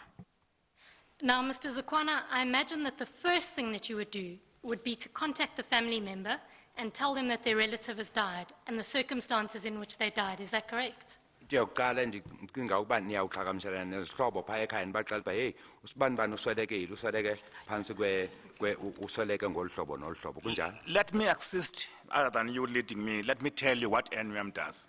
Kuthi ke kungabi ngonixelayo mandixelele mna ukuba Mr. Zakwana, I'm sorry. I just want to be sure that I don't miss anything, and I'd prefer if Then we could- I disagree with It might be Boshinya. easier if he just tells you, andivumelani naloo ndlela. and then you can pick up any points that are still and haven't been dealt with. Umelo kokuba kube nguyoxelayo uzokwana uzawufaka wena ke apho ubona Well- khona.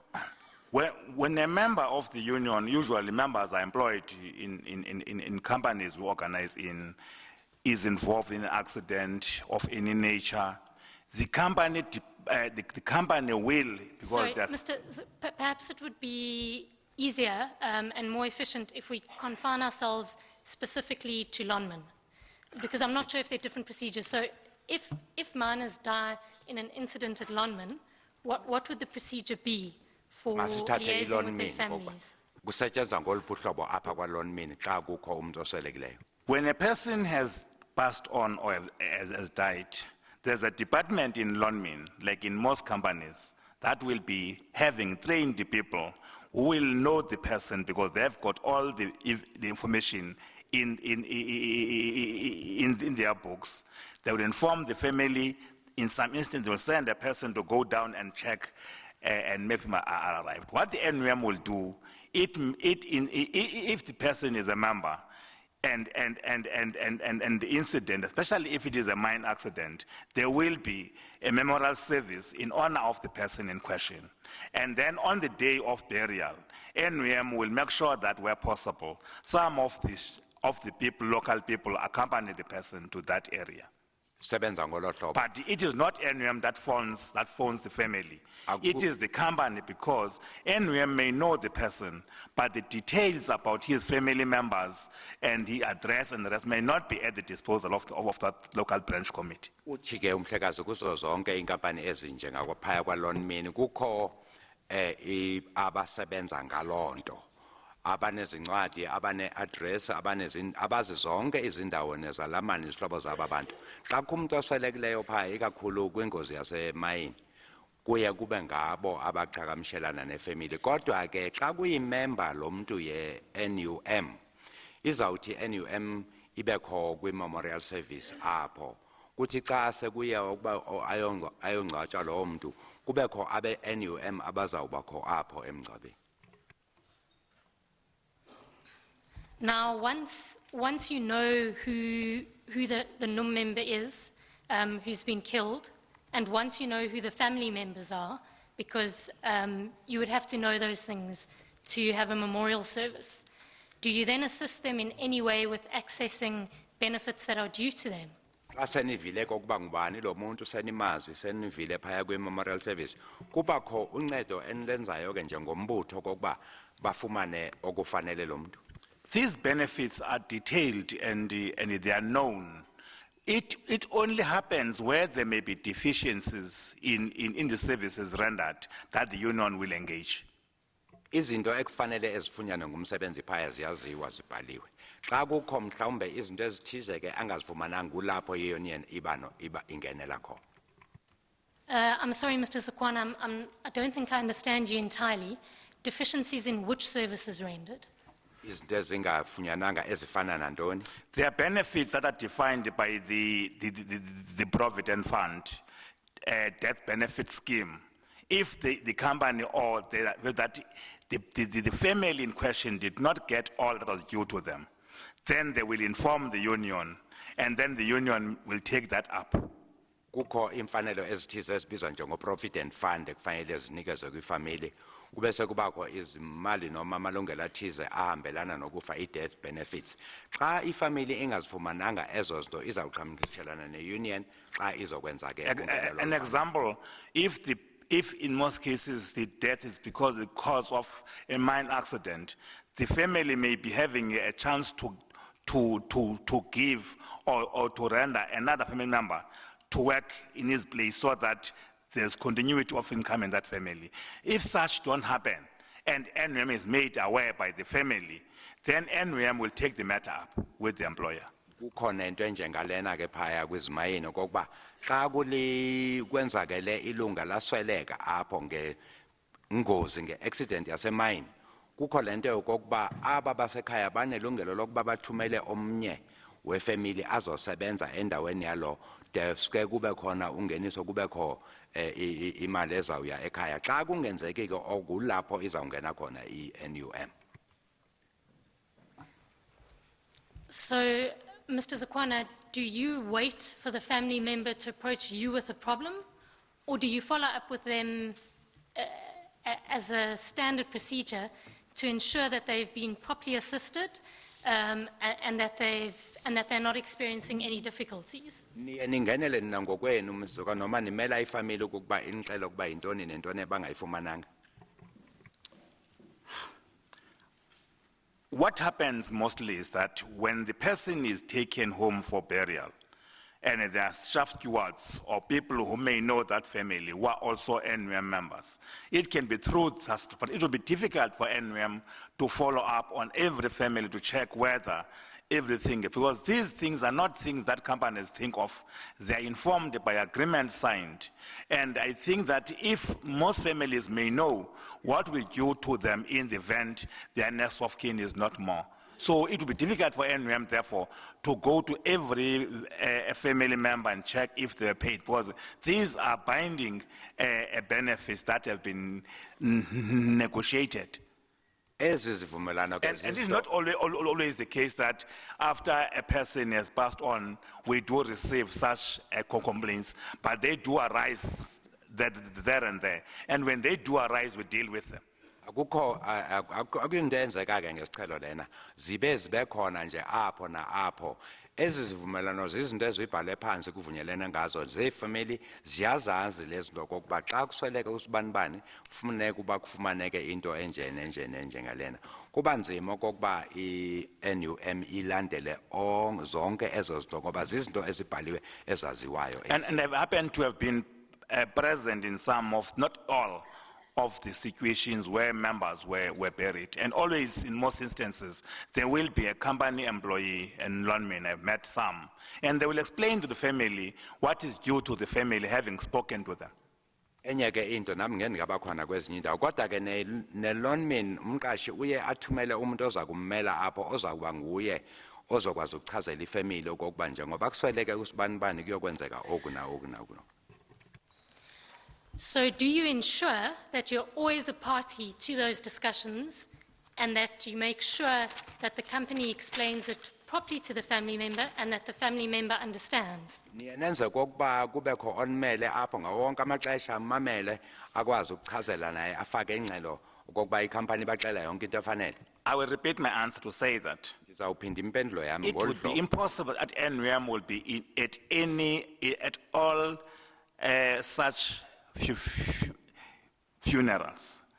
And I repeat to say that whenever the family raises issues of concern arising from the benefits payments, NUM will take that up to make the employer aware of the problem. Ndithe mna akukhonakali kokuba i-NUM ibe khona kwenye nenye yezahlakalo ezinjengezo. Kodwa ke xa kukho ingxaki ifamily ehlangana nayo iye isixelele sibe sesingenele. Mr. Zakwana, when you're dealing with poor and illiterate people who live in rural and far-flung areas of South Africa, do you think it's sufficient to simply leave it to the company and not to ensure that those family members are properly assisted? Nibona kuyinto efanele mhlekazi uZokwane xa nisebenza ngabantu apha abantu abangathathi intweni abantu abahlala phaa kude emakhaya abangazi into abantu abangafundanga niyeke kubo lonto kokuba kubo ngabo abaqhagamshelana nani.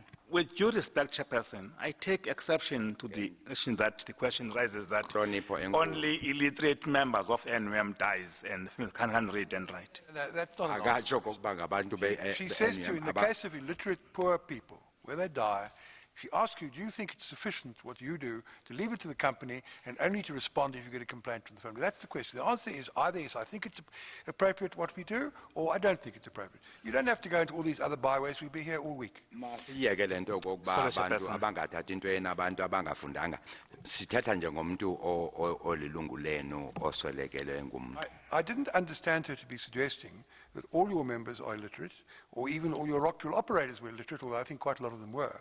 But the Andivanga. question was confined to people who are illiterate, and some certainly, I would imagine, of the family members of your members who die are illiterate and poor, and that's what the question's about. So perhaps repeat the question, Ms. Lewis, and Khawuphinde the witness, umbuzo having lona. received a lecture from me, will give you a focused answer. Ke Thank you, sibone Chair. okokuba impendulo iyawuba yiyo na.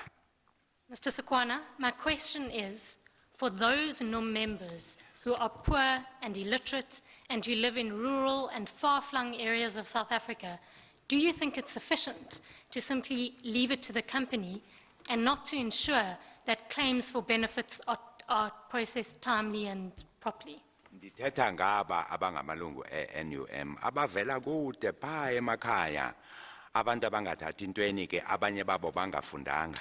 Okokuba uyibona yenele na into yokokuba niyeke kwifamily okokuba kuba ngiyo eqhagamshelana nani ningayilandeli nina ngokwenu loo nto yelungu lenu. Thanks, Chairperson, for that clarification. And the Enkosi question now kakhulu is ngenkcazelo. clearer. Cacile ngokumbuzo. And I can say that NUM has made a point that these rights are canvassed amongst members because they're negotiated and members knows about them. I-NUM ihlale iveza ke lento kwingxelo ebanazo nabantu baxelela ngalamalungelo onke abanawo phaya bayawazi. And most of the companies employ their people or run their administration in rural areas through DEBA offices, which you will find in most towns. There will be a DEBA office that a family can go to where there are problems. Apha ke inkampani ezininzi zifumana zisebenza ngaba bantu zibafumana kwi-offices zakwaDEBA TEBA ezikhona kwizindawo ezininzi ke ebaqhagamshelana nazo. And other plus is that most of the mine workers have got their next of kin who are also working in the mines, who are aware of these problems. Ubuninzi ke babasebenza emgodini banazo izihlobo ezisebenza apho ezaziyo kokuba kwenzeka ntoni. And I repeat this, that whenever such come to our attention, that there may have been a problem, which is not, I must say that it is not regular that you get such a complaint, that a person has been underpaid or whatever. Mandithi ke It sounds as if your answer akukaninzi. is- Sounds if your answer is yes, you do think it's sufficient, and you've already answered the next question to why you think it's sufficient. Is that correct? Yes. Sendiwuphenduleke nombuzo ozawubuza emva kokongakawubuzi kokuba Thank you, Mr. Chair. So, Mr. Zukwana, I'm going to take you back to my point of departure, which was your evidence yesterday. You said that if necessary, NUM officials will travel to homes of injured or killed mine workers, even in distant provinces or neighboring countries, to render the necessary assistance. Yes. But I'm struggling to understand what assistance it is that you render. uncedo olubuthetha ngaloko okokuba i-NUM iye ilandele isiye phaya nasemakhaya nakwamanye amazwe angaphandle inikeze uncedo olunjani olo. One of the assistance we render to families is to go to explain as a union, where possible, the circumstances under which such a death has happened. Olunye ke uncedo osiye silunike njenge-union ke xa kwenzeke khona izingozi siye sikwazi ukuchazela ifamily okokuba le nto yenzeke phantsi kwemeko. That will be before the burial. Once we know that somebody has passed, then we go and visit and explain what could have happened. Phambi kokuba angcwatywe lo mntu lona siya kwifamily sibaxhazele ukuba kwenzeke ntoni phaya usweleke ngendlela enjani. But Mr. Zukwana, when I first asked you the question as to what it is that NUM does, you said very categorically that it's the company, in this instance Lonman, who contacts a family member, tells them that their relative has died and the circumstances in which they died. You went to great lengths to stress that it would be too difficult for NUM to do that. Are you now contradicting that? Thank you, Chairperson. If I may, ubeka umama phaa kuba umhlokazi uZokwane ndithe xa ndikubuza namhlanje wachaza okokuba yikhampani eyiqhagamshelana nabantu waze wathi wena kuyawuba nzima okokuba ikhampani i-NUM ithinte wonke umntu. Let me explain this because I don't see the contradictions, Chairperson. There are circumstances that are extraordinary that causes death, other than mine accidents. I can cite few examples. One of our regional chairpersons in Carltonville was murdered. We didn't think the company would have, or it would be enough to wait for the company to go and address. As a union, after the company informed them, we drove to that family to make sure that we are able to put them into understanding the circumstances. With the case of the late Bongo, I have to travel to his family so that they could understand and appreciate the circumstances as it was related to me. Mandithi ke ku abantu basweleka ngezindlela ezininzi ezohlukile. Xa kukho imember yethu eyasweleka ngokubulawa, company akuyona ezokuba inolwazi siye phaya sibaxelele ukuba kwenzeke ntoni nantoni ubekisa apha umhlekazi njengokusweleka kamhlekazi uBhongo apha kuba waya yena ngokwakhe. But let me admit that we are not able to do such in each and every family. Manditsho kokokuba asinako ukwenza kwenye nenye ifamily. So, Mr. Zukwana, you've admitted that you do it for some family members. On what basis do you draw that distinction? Which family members get personally visited by NUM and which don't? Kwenza kwifamily ezithize ngoku umahluko uba phi mhlekazi zeziphi ifamily nizihambelayo zeziphi eningazihambeli. I would not be able to say which family we don't visit. I'm saying that circumstances may place so much a burden that, example, myself, I can't be able to visit each and every family who have lost their next of kin. But in our regions and other structures, people do go, if you cannot visit the family before, during the burial, you go and visit. Mandithi ke njengama andikwazi ukuba ndiye komphi nomphi umngcwabo okhona. Kodwa ke mandithi abantu abakwi-regions zethu kuloo ndawo bayaya kulezo family ngemini yomngcwabo noma mhlawumbe phambi komngcwabo noma emva kokuba yenzekile lo. A clear answer to that question, we don't have categories of people who deserves a special visit. Mandithi ke akukho bantu abakhethekileyo abanikezwa ingqalelo ethize ugqitha abanye.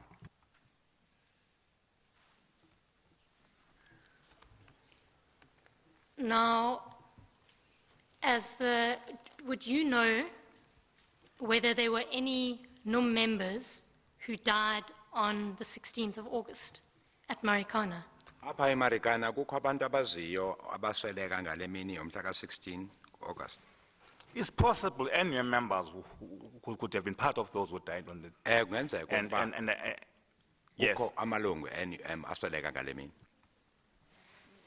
Mr. Zukwana, it's possible, but do you know definitely whether amongst those who were killed at Marikana on the 16th of August, they were included amongst their NUM members? Do you know that or you don't know that? I know they are part of those who were killed. Uthi kungenzeka uthi kukho waziyo ukuba basweleka abengamalungu e-NUM ngaloo mini? Ewe. Do you know how many of the 34 people who were killed on the 16th were NUM members? Kule 34 yasweleka ngale mini bangaki be-NUM? Unfortunately, Chairperson, I don't that those figures with me, but I know the NUM members are. Nazo ezo zibalo kodwa ndiyazi ukuba khona amalungu asweleka e-NUM. So if you don't know the precise numbers, I take it you also wouldn't know the names of your members who were killed on the 16th. Xa ungazi izibalo ndiyathemba okokuba awunakwazi namagama abo bantu basweleka nge-16 abangamalungu ombutho wenu. I don't know of the names of the people who were killed on the 16th, not only NUM members, because all of them to us matter. Andiwazi amagama aba bantu basweleka phandle kokuthi amalungu e-NUM naba abanye andibazi amagama abo. Well, Mr. Zukwana, can I help you with that? Mandikuncede mzokani, nginganceda? Help him, can I ask a question? I Hleka know zobuza you uba don't unceda know bani ke ngoku the number mama or the bani? names, but is there someone in NUM whose business it is to ascertain how many members were involved and the names of the people? I'm sure that can be made available to the Commission because that information is there, but I don't have it with me now.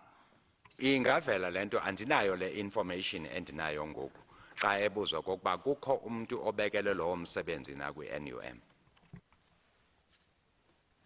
All right, but I take it that someone within NUM somewhere might know the number and the names of the people.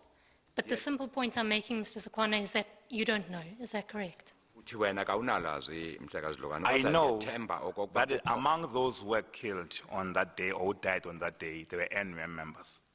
ndinalo ulwazi okokuba abanye abantu abasweleka ngale mini phaya babengamalungu e-NUM. Yes, but you don't know the specific number or the names, correct? Kodwa awazi ukuba bangabi nokuthi ngobani abo bantu. I don't know that, yes. Ewe andinalo ulwazi. Mr. Zukwana, of the 34 people killed on the 16th of August 2012 at Marikana, 9 were NUM members. And Kule 34 eyasweleka 9 yabo kwakungamalungu e-NUM. I'm going to read their names to you. Fundela amagama abo ngoku mhlekazi. And I apologize to the Commission and to the family members if I get the pronunciation wrong. Ndizawuxolisa ke kwizalamane xa ndingawabizi ngendlela imfanelo la magama. Mr. Henry Peto, Henry Peto, Mr. Ntandazo Nokamba, Ntandazo Nokamba, Mr. Bonginkosi Yona, Bonginkosi Yona. Mr. Bongani Nzeze. What's her name? I'll let my colleague. Bongani Mdze. Bongani Mdze.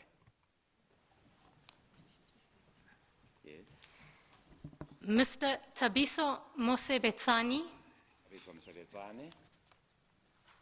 Mr. Andres Netanyahu, Lo yambizayo Andres Nsenyeho, Mr. Molefi Notswele, Mulefi Mutswele, Mr. Kanari Monese, Kanari Munese, and Mr. Sakhalala.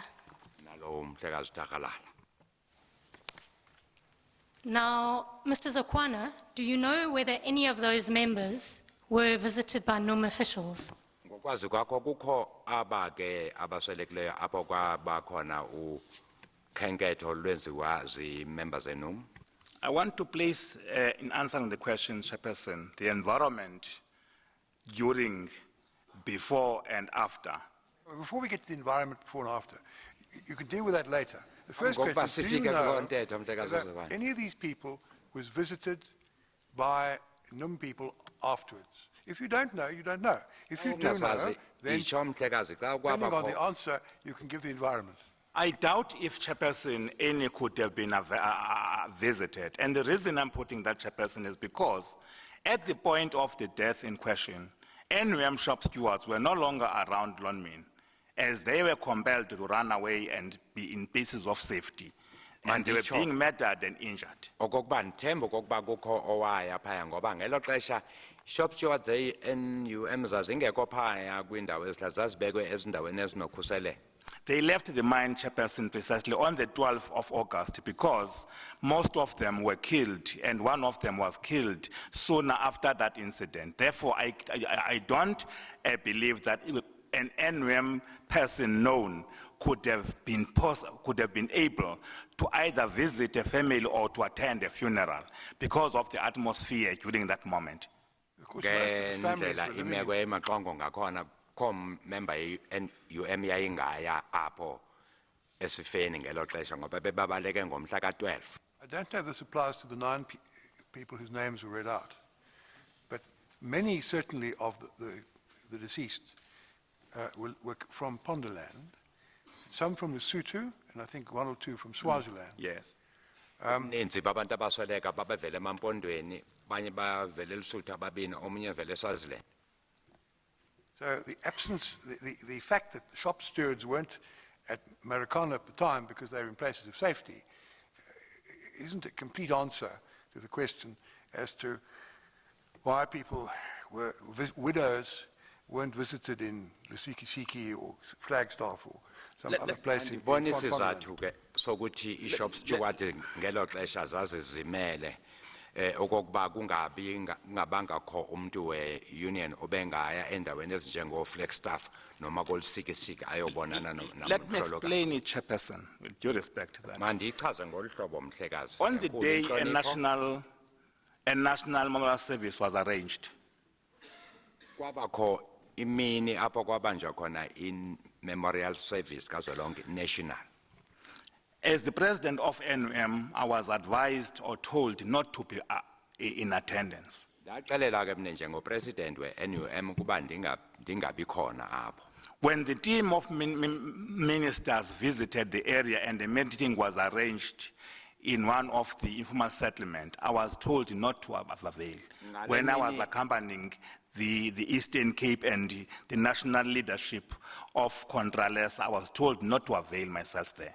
Kukho imini apho kwakunokhenketho lwalenziwe ngabaphathiswa beze apha kwathiwa ndingabi khona apha. And I want to say Kwabakho that- imini apho kwakuze khona inkosi zemveli iContralesa beze khona apha kwathiwa ndingabi khona apha.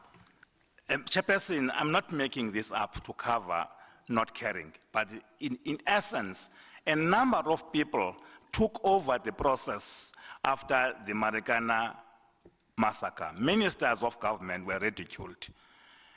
I think if any of us could have been in that presence, Chairperson, or tried to avail, I cannot rule out the fact that they could have been assaulted. And remember, when these burials were taking place, one of them happened to be in the area I was born from. Uthi ke umhlekazi I mean, kwabakho I'm from Dujwa. amaxesha apho imeko yayimaxongo neminister xa zizile phaya aziphathwanga kakuhle uthi kube yena wavela kwezi zindawo bengahle ahlaselwe.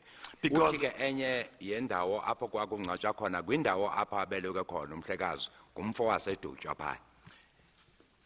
The very mood that prevailed on the copy was prevailing in the funerals because NUM was being insulted as the cause for this death. And therefore, I don't foresee how could have anybody from NUM been able to attend such okay. And by that moment, Chairperson of these funerals, the anti-NUM element is not abated, hence Bongo having ran away when he going back, he was killed. Hence Mtini was taken from his own house and murdered on the Kopi.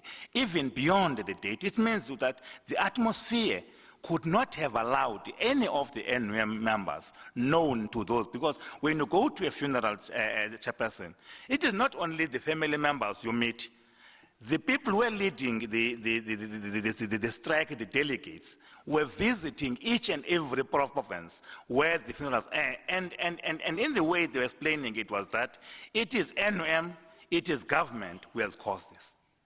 Uyibeka ngolo hlobo kumhlekazo kokuba imeko yayimaxongo ngohlobo oluxakile uthi ke kuyo yonke lemingcwabo aba bantu babengabaholi phaya entabeni bayithatha le meko yayikhona phaya bayisa phaya emingcwabeni kwakuthiwa ngabantu be-NUM no-government abayimbangela yokusweleka kwabo bonke aba bantu abasweleka aba eMarikana. Ngakho ke kwakuyingozi gqitha ukuthi umuntu onjengaye owaziwayo nomunye olungu lwe-NUM owaziwayo aye kulo mngcwabo. Mr. Zokwana, you've heard what the chairperson has said. The family members did not live in or around Lonmin. They were from Pondoland, Lesotho, and Swaziland. Uyivile le ntetho mhlekazo kokuba ifamily zaba bantu abasweleka apha akusiyo abantu abahlala apha bavela phaya emampondweni bavela eLesotho abanye bavela kwelaKangwane. Uyivile lo ntetho? The question. And I'm not suggesting that you personally should have visited each and every family member. But Andithi ke mne kwakunguwe ofanele ukuye kwenye nenye nenye ifamily. Let me explain this. I haven't asked the question yet. Andikabuza umbuzo mhlekazo. But what I'm saying is, not one NUM official on your version has been to visit any of the family members. Is that correct? Mandithi ngentetho yakho ke akho namnye Sir, umuntu he wenumo didn't say waya kweminye yale mingcwabo. He didn't say that. At best view, I think he said he doesn't know. But if you're going to put to him as a fact that no NUM official visited the widows, then put it, and then we can move on. Ke xa kuyintetho yakho anticipatory kanjalo sparring doesn't really help. akukho wenumo waya nakomnye wemingcwabo. I'm not in a position to confirm if any of the NUM members may have attended a funeral. What I'm coming up with is a scenario of the environment and I want to go further to say this, that it doesn't matter, Chairperson, whether the funeral was in Lesotho or in Gwangwane, in Swaziland. The people who were controlling the delegation on the mountain would visit each and every area. The reason we were to postpone the processing of negotiations was to allow them to conduct the burials. So it doesn't matter whether they were burying in Lusigisi, the same people who were singing and blaming NUM for all this would be able, but I cannot say that no NUM person could have visited. But I'm putting the fact that there could not have been an official NUM delegation going to these families. Nditsho kokuba abantu be-NUM abayanga kule mngcwabo noma ebiseswazini noma kwelikaMsheshe noma kuphi ndithi nje mna kwakungekho khuseleko lomuntu we-NUM owaziwayo ukuya phaya ngoba aba bantu babe ngamalida abacankalazi phaya babesiya kuyo yonke lemingcwabo ngabo aba babebetha lamagwijo abe ebecula ngombutho we-NUM. Mr. Zokwana, since the family members have been here, they were here for at least November. They've been here since the commission reconvened in January. They were here for part of October. Whilst the family members were in attendance here in Rustenburg, have any NUM officials contacted them or spoken to them? Aba izalamane nezihlobo nabahlolokazi bafike apha ngo-October baphinde bagoduka baye ekhaya ithe xa ivula ikomishini baphinde babuya apha kukho owenum eke wayewuthethana nabo. I'm sorry, Chairperson, I will not be able to finish the answer because I don't know if NUM officials could have spoken. It's difficult, it's impossible, by the way, to know who greets whom or who asks whom because I would not be everywhere. Andinako ukwazi ukuphendula lo mbuzo kunzima okokuba ndikwazi okokuba ngubani ohambe ebulisa bani ubani ebulisa bani. In their official capacities, Mr. Zokwana, do you know whether any of your officials contacted the family members to find out about their well-being, etc.? Nditsho umuntu obeya phaya ngegama lombutho okokuba mna ndivela embuthweni ndithunyiwe ndizobuza ukuba niphila kanjani ni-right na.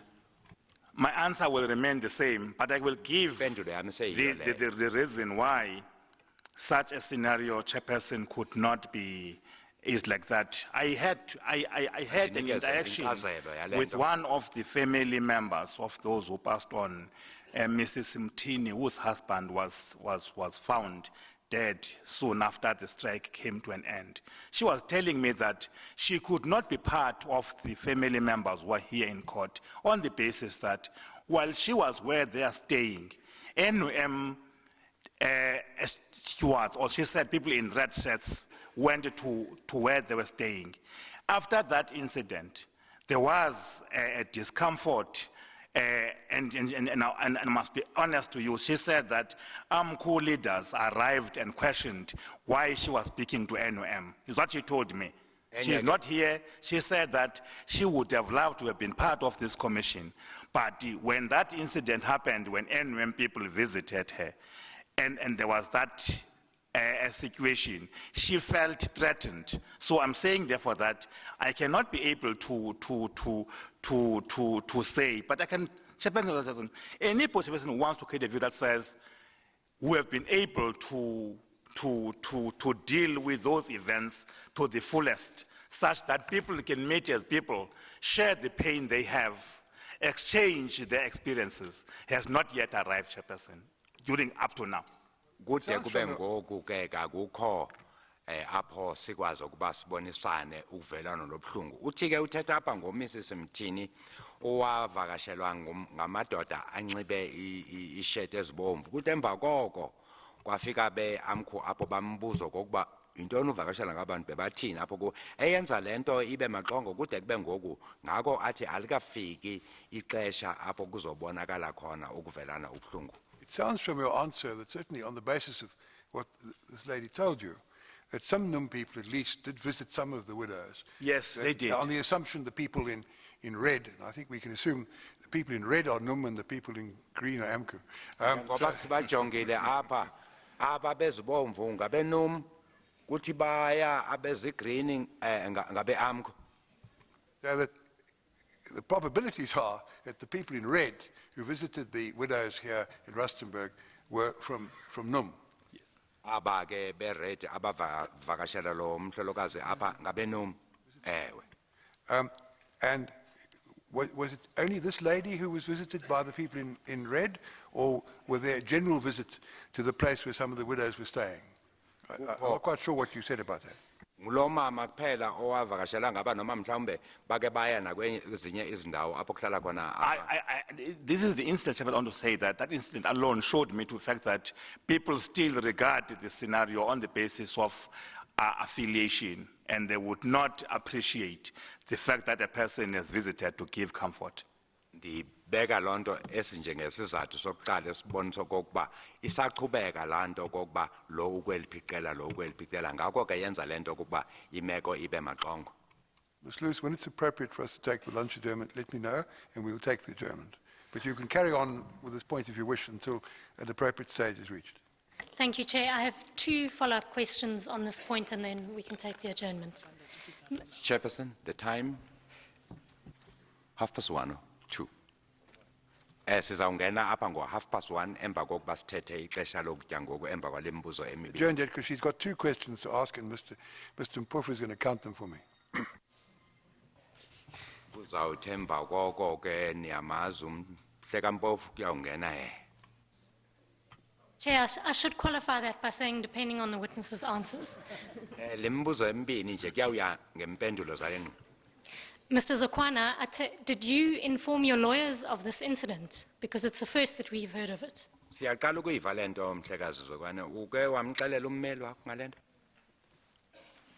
Le yalo mama. No, because I only heard of it recently as well. Andimxelelanga ngoba ndive ngayo ngoku.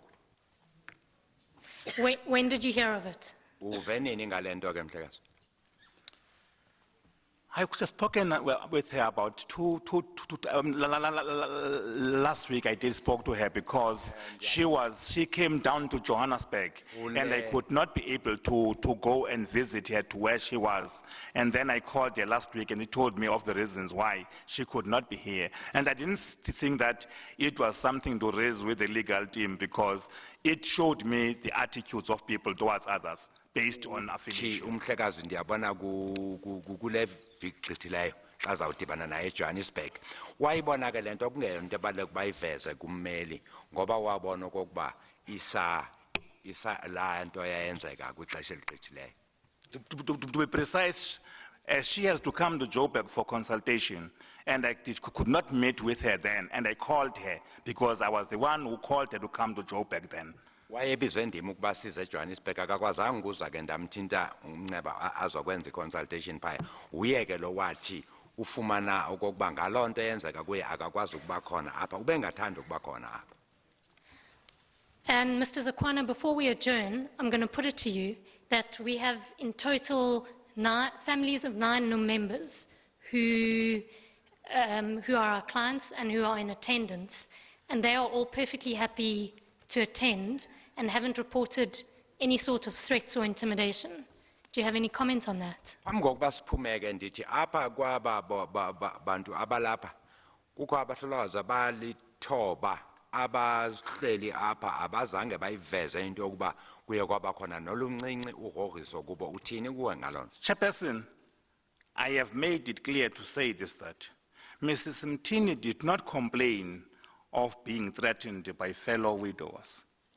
She said clearly that AMCU leaders who arrived at the same place where she's staying questioned her what we were talking to these people of NUM. It's not other widows who would do that. Andizange ndiyithethe mna into yokuba ngabanye babahlolokazi abaya ugrogrisa lo mama ndithe mna ngabantu beAMCU abaya kuye bayombuza. And therefore I would appreciate the fact that none has been intimidated because that's what should be happening. Ndiyayivuyela ke lento yokokuba akuzange kube khona ugrogriso kwaba abalapha ngoba yiyona into esiyifunayo ukungabi khona ugrogriso. Yes, Mr. Zakwana, my point is simply that none of the other family members whose relatives were NUM members have reported intimidation of the type that you refer to. Ndibeka lento kuwe mhlekazi Zokana ngoba aba bamama abayeni babo abasweleka phaya bekuzi members eNUM abazange bagrogriswa. It's not suggested that any of the 9 or any of the others were visited by a NUM person dressed in NUM clothing, which then led to, according to the information he received, her being interrogated by other people thereafter. So I'm not sure that point helps us. Can we take the adjournment? Yes, Chair. I normally adjourn until on Fridays till 2:30, but in view of the fact it's 5 past now, we'll adjourn till 2:25 to 2. We'll resume at 2:25 to 2. Sizawubuya apha ngexesha bakwethu apha ko 25 to 2 masiphelele.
Singameni ngenyawo siyaqhubekeka ngoku nge-commission.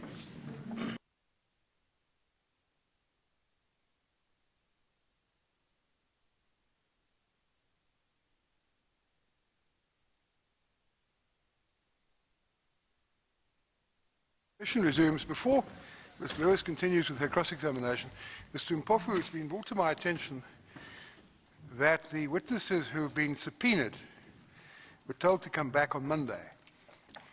And in order to enable you to prepare for leading witnesses, we've decided not to sit on Monday, so you can precognize your witnesses. Now, what are we going to do about your witnesses who have been subpoenaed? Have you any suggestions as to how we can solve the problem?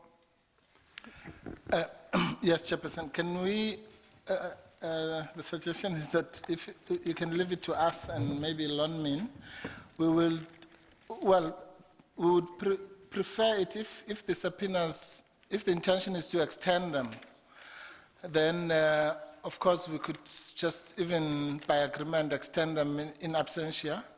Alternatively, we can try and get them here on Tuesday, Chairperson. One of the two alternatives. So do you undertake, you and London together, jointly and severally, No, with undertake- Mr. Madlanga. with Mr. Madlaga, I don't think he's got any powers in this regard, but anyway, we'll involve him as a sort of third party. Do you undertake to have the people here on Tuesday, and we will then extend their subpoenas? Yes, Chair. Unless, as I say, unless if by agreement we can extend them in their absence with Mr. Madlanga. But Well, the if first Mr. option will be to get them here. If Mr. Madlanga agrees to that, he can raise that with us Yes. on Tuesday. If he doesn't, you Then they'll be here. You will see to it that they're here, Yes, Chairperson. and London will assist you. Yes, Chairperson. All right, thank you. You're still under oath, sir? You're still cross-examining, I think, Ms. Lewis? Kuthiwa ke lamangqina bexelela into bafuneka azozibonakalisa nge-4 ngomvulo ke ngoko ngelo sukelwa i-commissioner ihlali kodwa ke kuzokwenza amalungiselelo into yokuba baze ngosuku olulandelayo. Thank you, Chair. Mr. Zokwana, there was no Mr. Mtini killed on the 16th or on the days preceding the 16th that form part of this Commission's inquiry. Do you accept that? Uvumelana kanye yamkela into yokuba khange kubekho mnumzana umhlekazi uMthini obulawayo nge-16 okanye intsuku ezisemva koko kwaye loo nto khange ibe yinxalenye yale commission. Uyayamkela loo nto leyo? Chairperson, I have made the point that Mr. Mtini was only killed after the 16th. Ndicacisile kwavakala into yokuba umhlekazi uMthini wabulawa emva kwe-16. Mr. Zokwana, if you said that and I missed it, I apologize, but let me proceed then. Ndiyaxolisa ke ba khange ndikuve kakuhle kuloo ndawo. Mr. Zokwana, my instructions from the NUM family members who I represent, which I've now confirmed during lunchtime, is that none of them have at any stage been contacted by any NUM officials. Do you accept that that's what they say? Into eke ndixelelwe ziintsapho zabantu ababenum endibameleyo kukuba bona khange ke kuba ke inum izama ukuba ibe nendibano kunye nabo noba ke ngeyiphi indlela. Uyayamkela loo nto leyo? I'm not in a position to disagree with that, Chairperson, given the scenario I've given of the environment that developed up to the 16th and after. Andikwazi ukuthi ke ndiyayiphika loo nto ke isizathu ngesi bendisesichazile ukuba into ebesenzeka iziganeko zange-16 nento ezenzeke emva kwe-16. So I don't know how much further you propose taking this point. I think you probably made it so far as it has relevance at all. I understand why you asked the question. I didn't stop you. But I think we might move on to another aspect now. Chair, there's just one point that I need to put on record, and that's that, as I've said, my instructions are that the NUM family members have not at any stage been contacted, but that they were, during the lunch adjournment, approached by, my understanding is by NUM officials. And I'm not saying that this witness knows anything about that, but I just feel the need to place that on record, that that's the first time that they've been approached. Into ayithethayo ke mama apha into kuba abantu kanye intsapho ezo ze bantu bamalungu enum abathe basweleka zange kubekho dliwanondlebe kunye nabo ngamalungu enum kodwa ke uthi ke noba akayazi loo nto ubawo uzokwana kodwa biqala ukwenzeka loo nto namhlanje ngelantshi. And Mr. Zakwana, when Mr. Matunjwa testified, he told us that Enquiry has established a fund for all of the victims of the Marikana events. Can you tell us whether NUM has established any fund like that, or a similar fund? Ngele xesha ke wayinika ubungqina bakhe umhlekazi uMathunjwa waye wachaza kule commission into ba yayiseyisungule ingxowa-mali ithile yona iAMCU eyayisenzelwa kanye ilungiselelwe amaxhoba. Ngoku ke ndifuna ukwazi into yokuba inum yona iyenzile into lolo hlobo na. NUM did not formed or created a fund. What NUM did was to engage loanmen with the view that there should be financial assistance to people, and we appreciate the fact that the company agreed that would cover even non-loanmen employees. Ngoku zange siyenze loo nto leyo thina kule ngxowa leyo lo ngxowa-mali kodwa saye saba nendibano kunye nolonmini sacela into yoba kubekho imali ezawukuthi izokwazi ukukhutshwa. Zange ke ibe into ebhekiswe qha kumalungu enum kodwa into eyazawuquka abantu bonke into esayenzayo kwaye siyavuya into yoba saphumelela. And Mr. Zakwana, to my final point then, this, I'm sure we all agree, that this commission is primarily to establish the reasons for and the circumstances surrounding the deaths of the family members, relatives and loved ones. Do you agree? Uvumela nam into yokuba injongo ke yokusekwa kwale commission kukuzama ukubona unobangela okanye into eyakhokhelela kwintlekele eyenzekayo yokusweleka kwabantu. Uvumela nam kuloo nto leyo? I think the terms of reference for the commissions were outlined when it was formed. And I would not like to cut those to conform to what you are saying. As the commission should cover the events that led to what happened, but not only limited on the day in question. And I think that commissioners like yourselves will be having those terms. I'm sorry that I can't answer your question. Ndicela uxolo ke ba ndingakwazi uphendula ngqo lo mbuzo wakho kodwa ke ndicinga into yoba zonke izinto ke ngoku ezakhutshwayo uba ibe zizizathu zaye zabekwa zacaca yinto ke ngoku ebendinoyitsho kuwe leyo kodwa ke into ekuthethwa ngayo ayisihlakalo senzeke ngemini yonke kujongwe yonke into eyenzekayo iziganeko zonke ezenzekayo.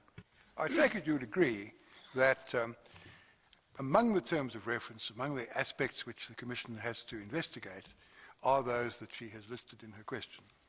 I agree with that, Chairperson. I thought that she was limiting the terms only to those she was I answered the way I answered.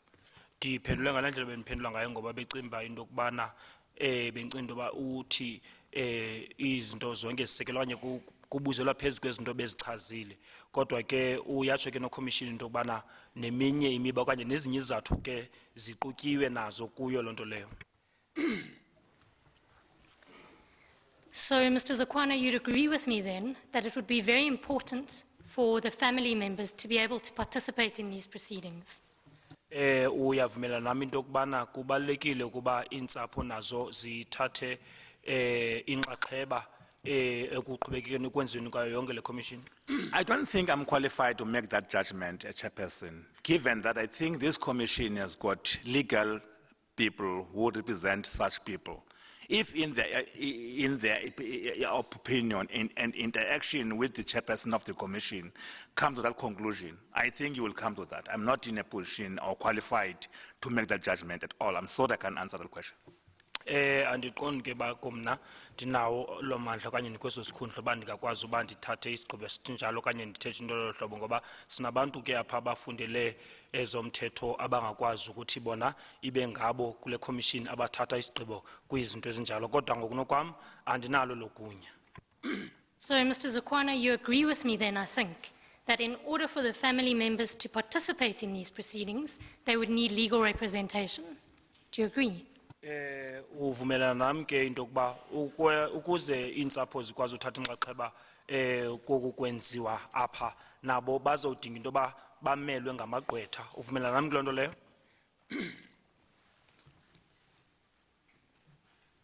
I think when you introduced yourself, you made it clear that you are on behalf of family members. And I take it that family members who are in this process has got such legal reputation. Ngeli xesha ke ubuzazisa okanye uzichaza into yoba ngubani uye watsho into yokuba umele iintsapho ngoko ke ndiyakholwa ke nam into yoba nam banalo ke elo lungelo elo kuba amalungu abo okanye izalamane eso. Mr. Zukwana, I don't think you've answered my question, so let me rephrase it. If my colleague and I were not here, and there was no one else here representing the families, they wouldn't be able to participate in any meaningful way in these proceedings. Do you agree? Mandizama uyibeka ngenye indlela ke lento bawo ukuba mna kunye negqiza lam okanye iqela labagqwetha besingekho apha simele iintsapho bengazobakho omnye umuntu ongummeli okanye wegqwetha obezawukwazi ukuthi amele iintsapho. Uvumelana nami kuloo nto leyo? It's difficult to agree that only you could be the legal people to represent them. But I take it that there could have been means made to ensure that everybody present had such a person, and I appreciate the importance of such an arrangement. But not specifically that it should have been only you. No, I don't think she was talking about herself. She was talking about it's important that there should be legal representatives, such as her colleague and herself, appearing. But she wasn't saying, if I wasn't here, they wouldn't be properly represented. She was saying, although, I don't know, but she was saying if a legal representative weren't here, then they wouldn't be properly represented. Now, Yes, thank you, Chair. I thought that chairperson, she made the example of me and my colleague, and I took it that she meant that only if they are both here. But if the conduct, I agree, chairperson, with that. I doubt whether she was trying to say that, but if she did, she said she wasn't, so we must assume she wasn't. It is, chairperson. Kucaciswa ke lento beyithetha into yokuba bengabhekisi kuye kodwa bethethela ke noba ngowuphi omnye ummeli okanye eliphi igqwetha na kodwa ke beyiphendulile ke leyo uba uzokwana ngaphambili ngoku besithi ke becima into yoba njela xesha ngaphambili bengavika uhlumbuzo esithi mhlawumbi bekungabakho omnye ngoba ayinguye yedwa benomela abantu kodwa uthe ke ngeyenziwe imigudu ukubona into yokuba abameli ke bakhona kwenzela uba kuzobakho inkqubela phambili kulento lombasi uzelwe apha. Now, Mr. Zukwana, I think you'll also agree with me that persons who are very, very limited means and who have just lost their sole breadwinner wouldn't have the means to hire legal representatives. Do you agree? Uvumela nami ke into yokuba abantu ke ababethe baxhwaleka ngaloo ndlela bebandezelekile kwaye besando kuphulukana neentsapho zabo bebengasoze bakwazi ngokwabo uzenzela amalungiselelo anjalo into yokuba akwazi ukuba namagqwetha. Uvumela nami kuloo nto leyo? It's possible. Kungenzeka? All right. And Mr. Zukwana, I think you'll also agree that persons who are illiterate, who aren't advised of their rights, who live in rural areas, wouldn't know where to go to secure legal representation for persons who would act on their behalf for free. Do you agree with that? Without some sort of assistance. Do you agree? Uvumelana nami na into yokubana abantu ke abanganalwazi oluphangaleleyo okanye abangafundanga abangawaziyo amalungelo wabo nabahlala ke ngoku ezilalini bebengenakwazi nokuba akhona amagqwetha abengakwazi ukuthi abancede simahla abanalwazi kwinto ezinjalo. Uvumelana nami kuloo nto leyo? That is possible if no such assistance is offered. But in most cases, when there are major accidents, like the one we are above, many people will come forward and say, we will be offering such assistance. Kungenzeka ke ingenzeka loo nto leyo kodwa ke xa sithetha ngeziganeko okanye izehlakalo ezimicimbi ezifana nesizele ngayo bakhona ke abantu bazawuya phambili bathi sizile apha ke ukuba size sizoba luncedo. Mr. Zukwana, can I ask you what NUM did to help, at the very least, the NUM family members secure legal representation to participate in this inquiry? Sifuna ukwazi into yoba iNUM ke yintoni yona ithe yayenza ukuzama ukunceda iintsapho ukuba zifumane amagqwetha ukwenzela into yoba nabo bazokwazi ukuthi bazothatha inxaxheba okanye ngamanye amazwi bazomelwa ngamagqwetha. Thanks, Chairperson. I will always, maybe before I answer the question, I will have to outsketch again the scenario that prevailed soon after the August the 16th. Ngaphambi koba ke ndizoza kule mpendulo ndifuna uza kuyo ndifuneke ndibuyela apha emva ndizochaza ngezo ziganeko eziye zenzeka emva kwalamhla we-16 kaAugust. Even during processes leading to the memorial service, NUM had people who were participating in the planning team, but those people were removed because of the climate I have referred to before. Kukho ke namalungu NUM ayenthatha inxaxheba nangeli xesha kwakusenziwa ke izinkonzo zesikhumbuzo okanye memorial service kodwa ke ngenxa yemeko ke ngelo xesha nento zazisenzeka kuye kwanyanzeleka into yokuba akhutshwe ke lo malungu ngoba ayithatha inxaxheba ngoku kwakusenziwa isicwangciso. And Chairperson, the atmosphere was such that even the marquees planned for, that were paid for, were not used because there were many people who come forward and said, we'll give this one. What was paid for? Marquees, as Nano's memorial service, intended. Nazi nentente ke nezinto ezisetyenziswayo apho xa kusenziwa ke ngokule mingcwabo eziye zabhatalwa khange zikwazi ukuba mazisetyenziswe nangona kwakuye kwabakho abantu ke ngokubona abazigqatsayo abaya ngaphambili bathi ke mna ndizawunikezela ngale nto. Even people who were in prison as well as those who were in these situations were promised assistance to get funds for bail and the rest. And that moment for anyone, Chairperson, I will appeal that the council on the other side should not, by a body language, detract my answer. I'm not saying to you, madam, I've looked somebody else. If I were you, I wouldn't bother to even look at them. Ingathi yakhathaza ke sumjonga nokumjonga into endiyithethayo ke into kubana kwanaba babesezintolongweni abanye ke beseluvalelweni kwabakho ke nento yokubana babezawuncedwa ngokuba bazokhutshelwa nazo ke ezo mali zebheyili. And I'm saying this that therefore, Chairperson, in closing, the situation was such that the atmosphere was tense. NUM was seen to be the causal for these unfortunate events. And it would have been difficult for NUM in any way to begin to say, here we are, as we could not even before the incidents. Njengoba bendisenditshilo ke uba nyhani imeko lena yayimaqongo kakhulu kwaye njengoba yayityholwa ke uba ingunobangela wayo yonke le nto ke ngekwaba nzima nyhani ke noba ifuna ukwenza uba izokwazi ukwenza into ezilolo hlobo. For instance, I would have loved to have been part of the people on the day of memorial service to give my support, but I was told that my presence won't be welcome. I have to leave the Rosenberg to go back.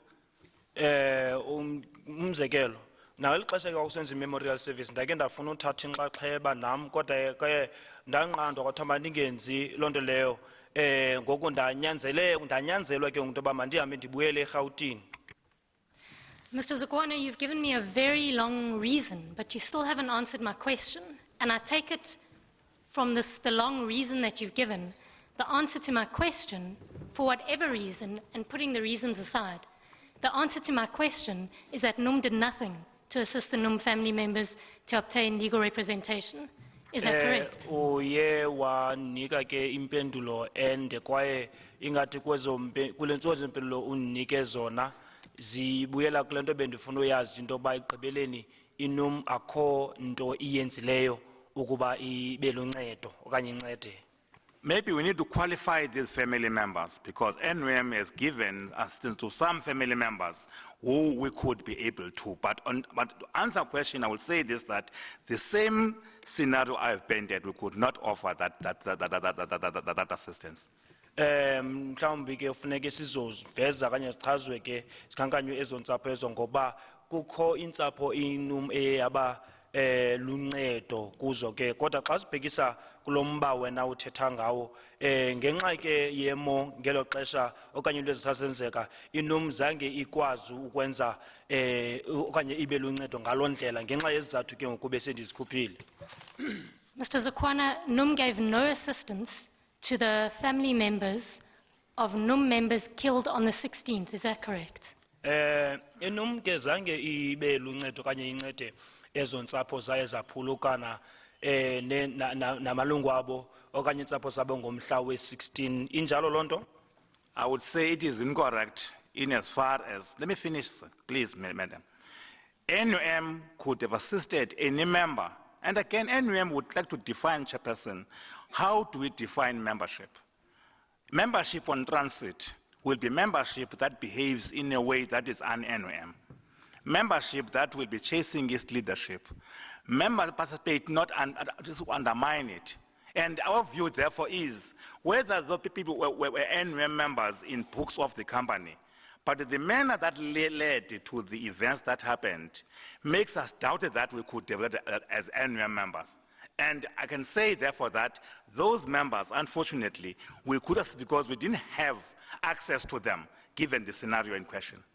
Ndingathi ke ngokanivumelani kuwe kule nto uyithethayo ngoba ngisincede noba ngiliphi na ilungu kodwa ke mandichaze lapha kunomntu oba ilungu xa sithetha ngelungu ilungu lenum okanye ilungu lombutho ayibi ngumntu ochasene okanye ochase okanye othiye umbutho wakhe akaleqi izinkokheli zakhe kwaye akahlaseli umbutho wakhe ke ngoku ilonto leyo ke ngoku into yokuba eyafaka ukuba kubekho intandabuzo ngoba umuntu onombutho wakhe lohlobo akenzi ngolo hlobo. Mr. Zokwana, I'm putting it to you that NUM didn't do anything or didn't help the NUM family members of NUM members killed on the 16th to obtain legal representation. You've denied that. Ndiyakuxelela ke ngoku ndithi kuwe He gave reasons why they didn't. That was my reading of his answer. Yes, sorry, Chair. I want to give the reasons for why I say that. Ndiyakuxelela ke ngoku nditsho kuwe ke ngoku ba uzokwana into yokuba inum zange incede ke ngoku ezintsapho zabantu abathi basweleka ngomhla we-16 ngokubafunela amagqwetha. Mr. Zokwana, I'll explain to you why I say that. Ndiza kunika ke ngoku izizathu ukuba kutheni ndisitsho kanye ndithetha loo nto leyo nje.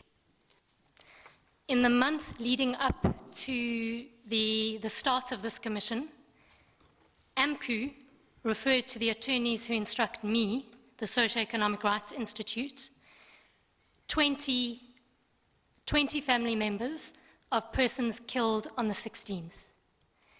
18 of those were AMCU people and 2 were NUM members who AMCU had already been in contact with and who had requested assistance with obtaining legal representation. I take it you're not in a position to dispute that. Inyanga ke ngoku njemba besithi kuqalwa kanye kusungulwa kanye kuqalwa le commission iAMCU yathumela ke abantu abangamashumi amabini ukuba okanye abo kwintlekele abantu abangamashumi amabini kubo bamelwe okanye babe namagqwetha abantu abayi-18 kubo ke yayingabe AMCU ababini kubo yayingabe NUM kwaye wonke lo malungiselelo okanye lo migudu yayimigudu eyenziwa yi-AMCU ndithatha into yokuba ke loo nto leyo awusoze uyiphikise. I can read you the names of those 2 NUM members if you would like in order for you to answer. They were Ukuze Mr. uzokwazi Pato ukuphendula ke ngoku ndingakufundela amagama alo malungu mabini NUM. and Mr. Nokamba. Mr. Who? Mr. Nokamba. Umhlekazi uNokhamba. The first one? Pato. Petro. P-A-T-O. Peto. Pato. Pato. Sorry, I apologize again for the pronunciation. And after the commission reconvened again at the end of October, and when the families were enabled to attend again from about the end of October, the beginning of November, in the first week of November, the remaining NUM members, the other 7, approached my attorneys and requested legal representation because they hadn't been informed by anyone else as to how to go about obtaining legal representation. Do you want to comment on that? Peleni ke kwa October nange, I mean eqaleni ka November ngeli xesha ke intsapho sezibuyiselwe kwaye kwafika ke ngoku office zethu zamagqwetha amalungu asixhenxe NUM nawo efuna uncedo ke ukuba amelwe ngamagqwetha ngoba ayengasazi babengazi into bakufuneke kanye bakumele kuba benze ntoni na wena ke uthini uyavumela kanye uyayiphikisa lonto. I could not agree with that. I note what you are saying in terms of those people having come to your firm for assistance. But the point is that if people were NUM members and these incidents happened, under normal circumstances, NUM will take up their case. As I have shown and said that maybe as part of the commission or the commission ends, we will be able to understand whether the people who were on the copy demonstrating and doing all those things still believe that they were NUM members. Because I'm saying that in NUM, to be a member is not only to be in his books, it is the manner and the way you behave. It is the manner in which you abide by his rules and policies. I cannot disqualify people who are no longer alive. I don't know what they could, but I'm saying this, that the chances, the fact that 2 families would come to you through AMCU tells the story that already other scenarios were at play. Into yokuba ke ngoku abantu ababini beze kuwe bethunyelwa iAMCU iyabonisa into abani ke ngoku bisekho into ke ngoku ebezikade umcimbi ukhona umcimbi obukhona into biqhubekeka ngoba bendichazile into abani ke ngoku yile commission ezawuthatha isigqibo sokuba ke ngoku abantu bengamalungu eNUM ngoba ukuba lilungu leNUM akuthethi into banje igama lakho kufuneke libhalwe ezincwadini zombutho. Kufuneke uthobele imithetho nemiyolelo yombutho kwaye uhambe ngepolisi zombutho lo ngoba ngokwesiqhelo iNUM ithi yona xa abantu beze kubo ikwazi ukuthi emva koko yenze imigudu ke amalungu ayo xa yenze ngolo hlobo. Mr. Chair, I have no further questions for this witness. Ms. Barnes, you indicated you wanted to stand back for Ms. Lewis, but you hadn't surrendered your rights completely. Do you want to ask any questions now? That's right. Thank you, Chair. Good afternoon, Mr. Zukwana. Mr. Zukwana, I take it that as a union leader, you would take care to ensure that all the public statements you make are factually correct. Would I be right in assuming that? Ndithatha into kubana ke njengo enkokheli yombutho yonke into oyithethayo esidlangalaleni ekuhleni phambi kwabantu uzayithatha uba yinto eyinyani elungileyo enjalo leyo injalo lonto. It should be, yes. Ewe kufuneka kube njalo. I take it also that you wouldn't make an allegation against any party in public without taking care to ensure that there was a sound factual basis for that allegation. Would that be correct? Ndithatha nokuthi awunoza isidlangalaleni ke uzokwenza izimangalo okanye izityholo utyabeka enye umbutho kungekho zizathu ezivakalayo ingakumbi xa uyenza loo nto esidlangalaleni. I believe that if it is an opinion I hold, and I don't put it as a fact, is not a problem. Because if I believe that should be the case, and I don't say it is a fact because of the following. But if it was ndikholelwa ke ekubeni kwinto yokuba ukuba ke le nto ndiyithethayo yinto ke ngoku eluluvo lwam okanye umbono wam into endingathi yinto ethe yenzeka andiqondi uba loo nto leyo ingaba yingxaki. But if it was an allegation or an accusation, then you would take care to ensure that there was a sound factual basis for it. Is that correct? Ukuba ke ngoku ibiyinto esingathi sisimangalo okanye sisityholo buzawubona ke na ukuba kukho izathu ezivakalayo zokuba umntu athi enze izityholo ezilolu hlobo injalo loo nto leyo. If the allegation can be substantiated by events or be proven or facts brought that this allegation has got the following, and you happen not to be the only one who have that allegation. Ukuba ke ngoku ezo zityholo okanye ezo zimangalo zinobungqina kwaye kobo bungqina bukhoyo ayinguwe wedwa ongqina okanye othetha loo nto leyo. Good, so we agree. Allegations would have to have substantiation in order for them to be fairly made. Uvumelana nami ke into yokubana ke ngoku funeke xa wenza isityholo uzoyixhasa ngezizathu ezivakalayo ukwenzele kuthiwe ke ngoku hayi ke uye wagxeka okanye watyhola ngendlela efanelekileyo injalo loo nto. An allegation is an allegation. That's why I don't say it's a fact.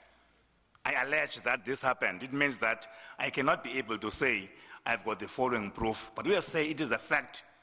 I must be able to say on the following reasons. This is the reasons I'm saying it. It's like I allege. So it is up to you or maybe to show me that my allegation is not right.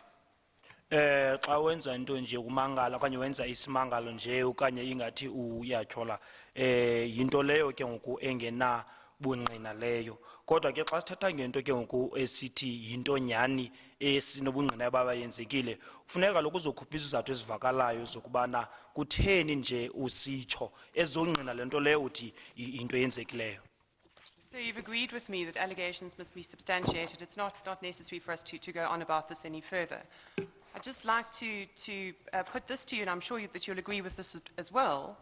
During the, what was an extremely volatile week at Marikana, the week of the 9th to the 15th of August last year, it was particularly important that public statements made and allegations made were, had a sound factual basis. You agree with that? Where? The allegations made where? During the extremely volatile week-long period at Marikana, from the 9th to the 15th of August last year. Yes. I want the last part then. It was particularly important to ensure that public statements that were made or allegations that were made had a sound factual basis. Xa sijonge ke ngoku la veki sithetha ngayo ukusuka ngomhla wethoba uyotsho ngeshumi elinantlanu xa uzothi ke ngoku uyokwenza intetho ke ngoku phambi konke wonke okanye esihlangalaleni bekumelezekile into yokubana yonke into ozoze uyithethe ngolu hlobo ekuhleni ube unezizathu ezivakalayo ezibambekayo zokuba uzokwenza intetho enjalo injalo loo nto. It is common knowledge, Council, that when you debate with somebody and you put on allegations, you exchange ideas, it is the other participant in that forum may be able to call and prove that what you are saying is not on, except if such were made in his or her absence. Xa kukho ke ngokudlewano ndlebe okanye ingxoxo mpikiswano phakathi kwamaqela amabini lo kuthiwa kuthethwa into ngaye nguye ke ufuneke azise ubungqina uba into enjalo ethethwayo ayiyinyani ngaphandle into yoba khange athathe inxaxheba kuloo ngxoxo mpikiswano bikhoyo. So you haven't answered the question. If you could please focus on the question and try and answer it, it'll I disagree with you. Save us a lot of time. I disagree with your line of reasoning. Ngendlela ozathuza ngayo ke mna andivumelani nawe. Question is the following. Do you agree that during what you yourself have described the week from the 9th to the 15th of August last year at Marikana as a particularly volatile time, do you agree that it was particularly important during that time to ensure that any public statements you made or allegations you made had a sound factual basis? Uvumelana nami ke ngale veki sithetha ngayo isuka ngomhla wethoba uyotsho nge-15 le veki ke bekwenzeka iziganeko ezininzi ngayo kwakufuneka into yoba xa uzothi wenze intetho okanye izimangalo uwenze izimangalo unezizathu ke ngoku ezibambekayo okanye ezivakalayo zokwenza into lolo hlobo. I would agree that to make allegations about somebody you are not able to discuss with, or in his absence, no matter how the situation is, in my view, Ndiyavumelana nawe xa kukwenzwa ke ngoku izimangalo ezinjalo ingakumbi xa umuntu lowo ekhona okanye ethatha inxaxheba ngokwendlela kindlela ke ngoku endiyibona ngayo okanye luluvo lwam olo. Let me try and put the corollary to you, sir. You agree that it wouldn't be acceptable, particularly during the volatile time at Marikana in that week of August last year, to make public statements or allegations that had no sound factual basis. Uvumelana nami ke ukuba into eyamkelekileyo leyo into kubana xa sijonge kweza zinto zasenzeka phaa eMarikana zasihlaselisa umzimba ukuba umuntu ahamba yokwenza izimangalo ngezinto ezingenasihlahla okanye ezingenasizathu sivakalayo. it's difficult, therefore, on my part, to understand, Chairperson, what will be this unsubstantiated allegation that is being referred to? Because to say yes, I agree, or not agree, with understanding the aim of the question is difficult. Kuyoba nzima ke into bandithi ndiyangqina nawe kuloo nto kwiimangalo ezenziwa kungakhutshwanga isizathu esivakala okanye kungekho sihlahla ngoba andiwazi ngakumbi xa ndingazi uba lo mbuzo wakho ujongise phi. So you don't have to worry about questions that may or may not come in the future. You just need to confine yourself to answering this question. Ungakhathazeki ke ukuba umbuzo ujongiswe phi okanye ngeyiphi enye into ongabuzwa yona emva koko wena jonga lo mbuzo okanye phendula nje lo mbuzo ngqo njengoba usiza kuwe. I disagree with the fact that when you are in a debate, there are issues that should not be engaged upon. She's not saying that. What she's saying to you is a general question. Generally speaking, but particularly in a very volatile period, it's not right to make unsubstantiated factual allegations which reflect on other people. It may be that the allegation turned out to be incorrect, but that's not the point of her question. The point is you should have a substantial reason for making the allegation, for believing it to be true before you make it. And I take it you'd agree with that. I agree, Chairperson, especially it being factual.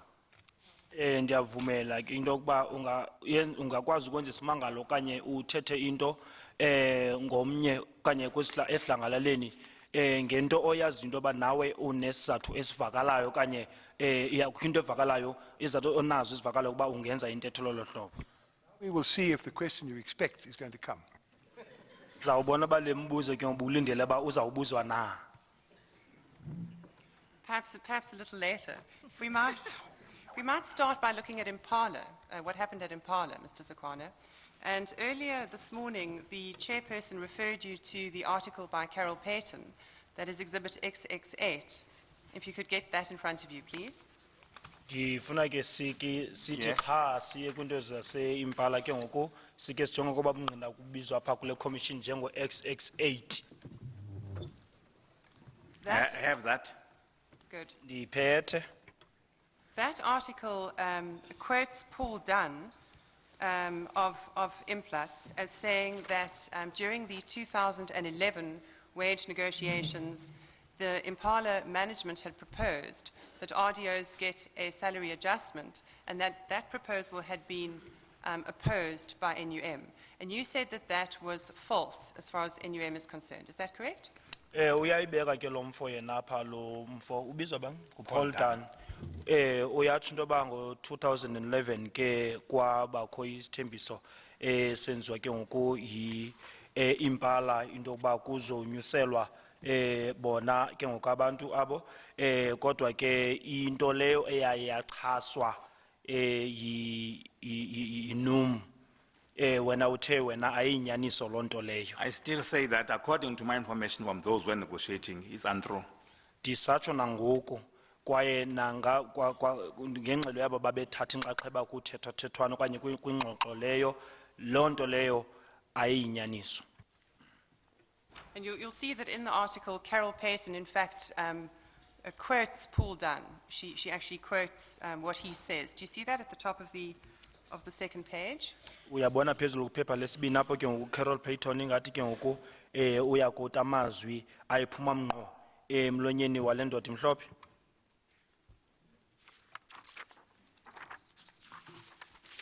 In any event, he's quoted. So according to you, either Carol Payton has got this horribly wrong, or Paul Dunn is in fact not telling the truth here.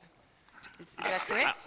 I am saying that according to information I got from the people who negotiate in Impala, they put me that there was not such a proposal that as alleged by this article.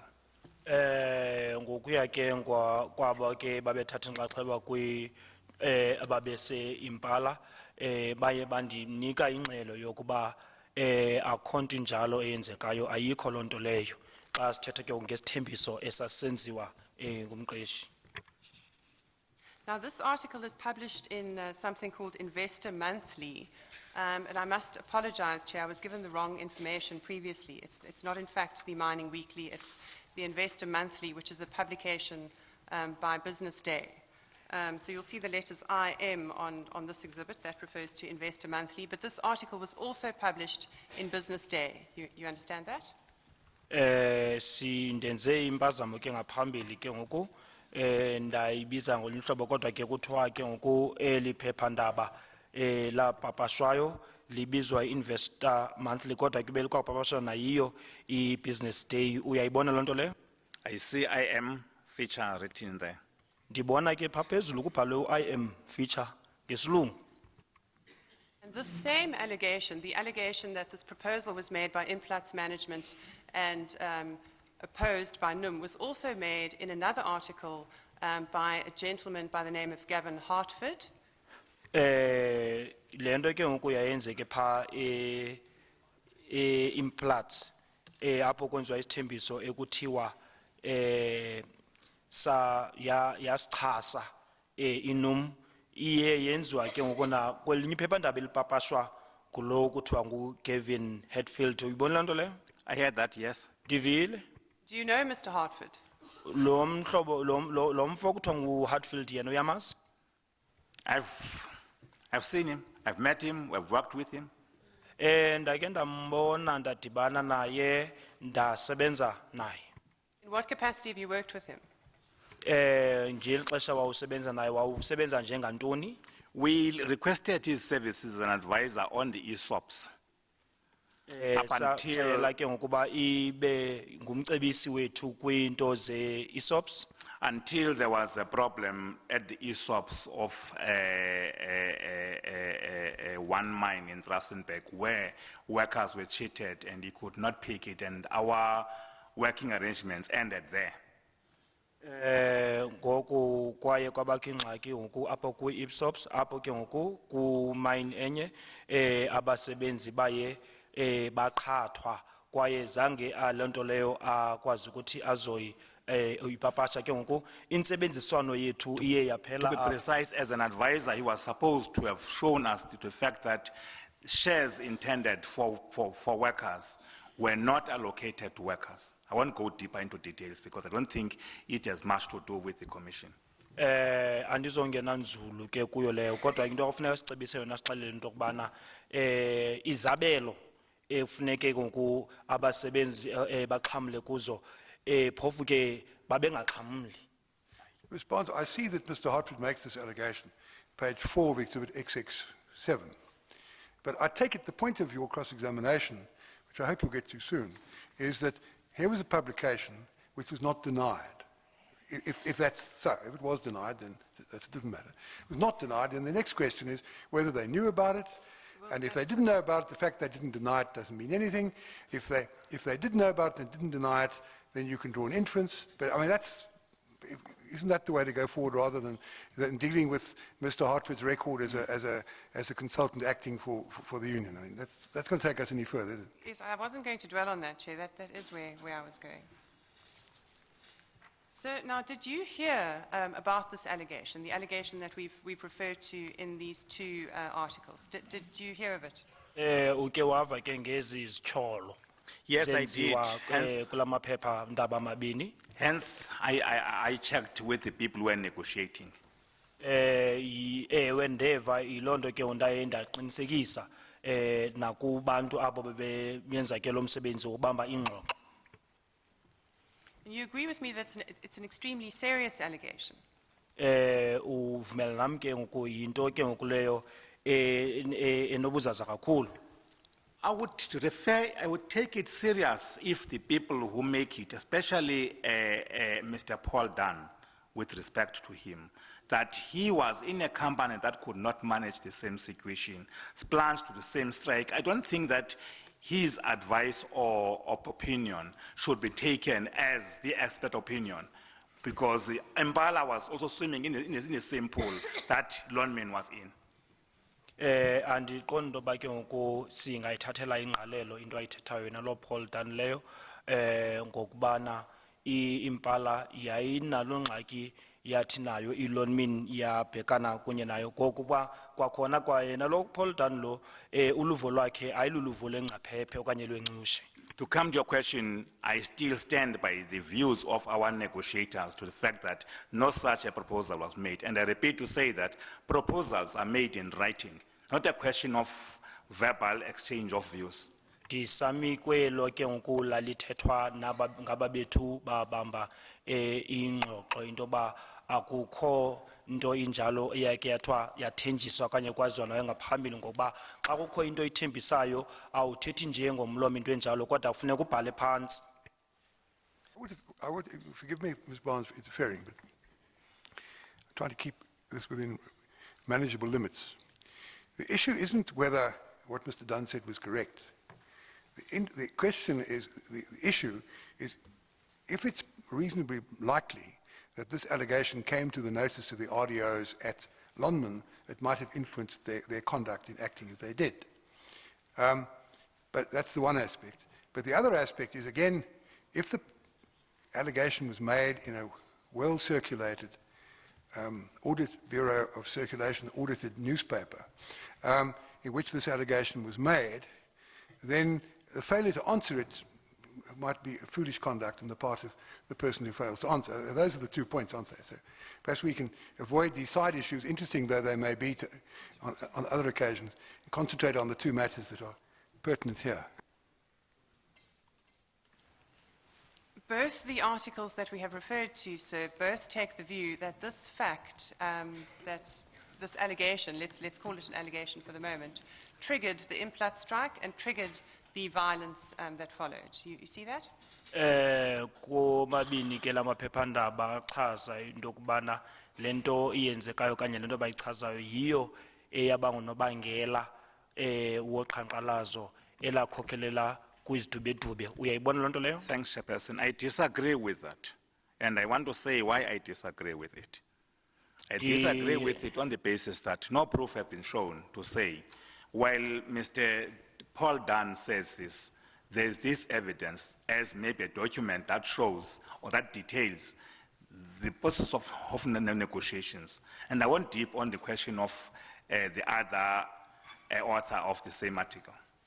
Andivumelani ke kuwe klonto leyo ngokuba akho bungqina kaloku bukhoyo njembethetha ke lo mfo yena uPaul Dunn akho bungqina okanye akho zizinkcukacha okanye mhlawumbe amaqwebu akhoyo abhalwe phansi kodwa omnye lo ke wona oye wenza isimangalo esinjalo andisoze ndiphawule kwinto ayitshoyo. But more, I disagree with this assertion that this article or the implications of what is alleged to have happened should be concluded as the cause of the Marikana disaster. I disagree with that.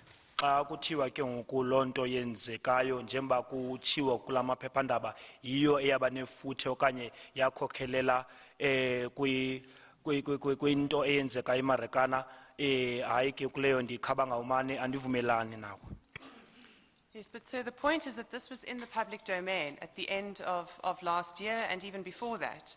This allegation was being made and it was being averred that this fact, NUM's opposition to the proposed increase for RDOs at Implats, had triggered the Implat strike and triggered the violence. If that allegation was in the public domain, then why did NUM not do a public statement denying that?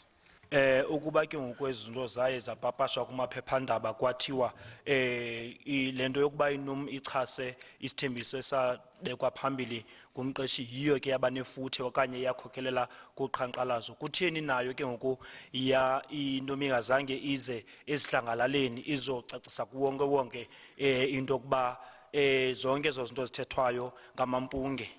Thanks, Chairperson. I don't think that NUM is obliged to respond to every article or anything said by anybody, because sometimes you may give credence or importance to an article by any person. We didn't feel obliged that we should respond to every article written or appearing on newspapers in as far as what was happening. But I'm still saying this, that as far as we're concerned as NUM, no such a proposal was made. Njengoba disitsho into yoba ke inum le ayinyanzelekanga into yokuba yize izophendula kwizinto ezinjalo, ngoba ngelinye ixesha uzawuthi xa uphendula ube kanti ubonisa ingathi abo ezinto okanye ziphethe emaphephandabeni ingathi okanye abo bantu abamaphephandaba zizinto ezibalulekileyo ezo. Kodwa ke ndisemikweli bendilitsho kuqala into yokuba khange kuke kuthenjiswe okanye kwenza isithembiso silolo hlobo. We know that during the Implat strike, the anti-NUM sentiment was extreme, wasn't it? Siyazi ke into kubana ku xa sithethe ke uqhankqalazo lase Implats inkcaso ngakwenum yayinto eyayenzeka kakhulu. Uvumelana nami kuloo nto leyo? Intimidation, violence, closure of NUM offices, injuring of of people, and the emergence of AMCO thereafter happened in Impala. I know that. When ndiyazi izigrogriso, udushe, ukuvalwa kwe-ofisi, ukungxwelerha kwabantu, kwakunye ke ngoku nokungenelela okanye ukungena kwe-AMCO, yonke loo nto leyo ndiyayazi. And 4 lives were lost also in Impala. Kwaze kwabakho ke ngoku nesine saphulukana nobomi baso khona phaya Impala. Mr. Chair,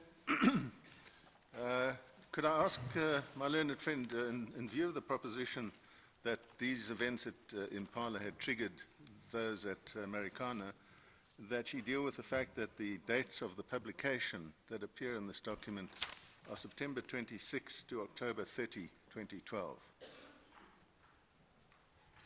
I didn't understand her point to be that the publication of these articles stating what had allegedly happened at Implats triggered the trouble in Marikana, because obviously they were published afterwards. I understood the allegation she was putting to be that what had allegedly happened at Implats the previous year had eventually led, together a whole lot of other factors, of course, to what happened in Marikana. I think that's the point she's making. But perhaps I should leave her to deal with it herself and not try clumsily to deal with it on my own. Let's look now at some of the events that happened at Lonmin, Mr. Zukwana. And All right. I'd like to start by looking at what happened on Saturday, the 11th of August. Ke ndicela siyojonga kwiziganeko ke ngoku ezithe zenzeka phaya eLonmin. Ndizawuqala ke ngoku kwesehlakalo senzeka nge-11 ka-August. That's the shooting incident at the NUM offices. Are you with me? Ithethe ke ngoku ngesehlakalo apho ke ngoku kwabakho ukudubula kwi-office ekwenzeka ngakwi-office okanye kwi-office zenum. Uyayibona? Yes. Ewe. Now, you said earlier in your evidence this morning that it wasn't clear to you whether the shots had been fired by the NUM group or the striking group. Is that correct? Into obuyithethe ngaphambili ke into yoba into ongacacelwanga yiyo leyo into yokubana iqela eladubulayo ibe yinomna okanye iyaba liqela elaliqhankqalaza. Injalo nto leyo? I was relying on the evidence given by Sekelele that he didn't know where the shots came from, but he agreed that shots were fired. Ndiye ke ngoku ndathembela kakhulu kwintetho eyenziwe nguSitelele njengoba besitsho.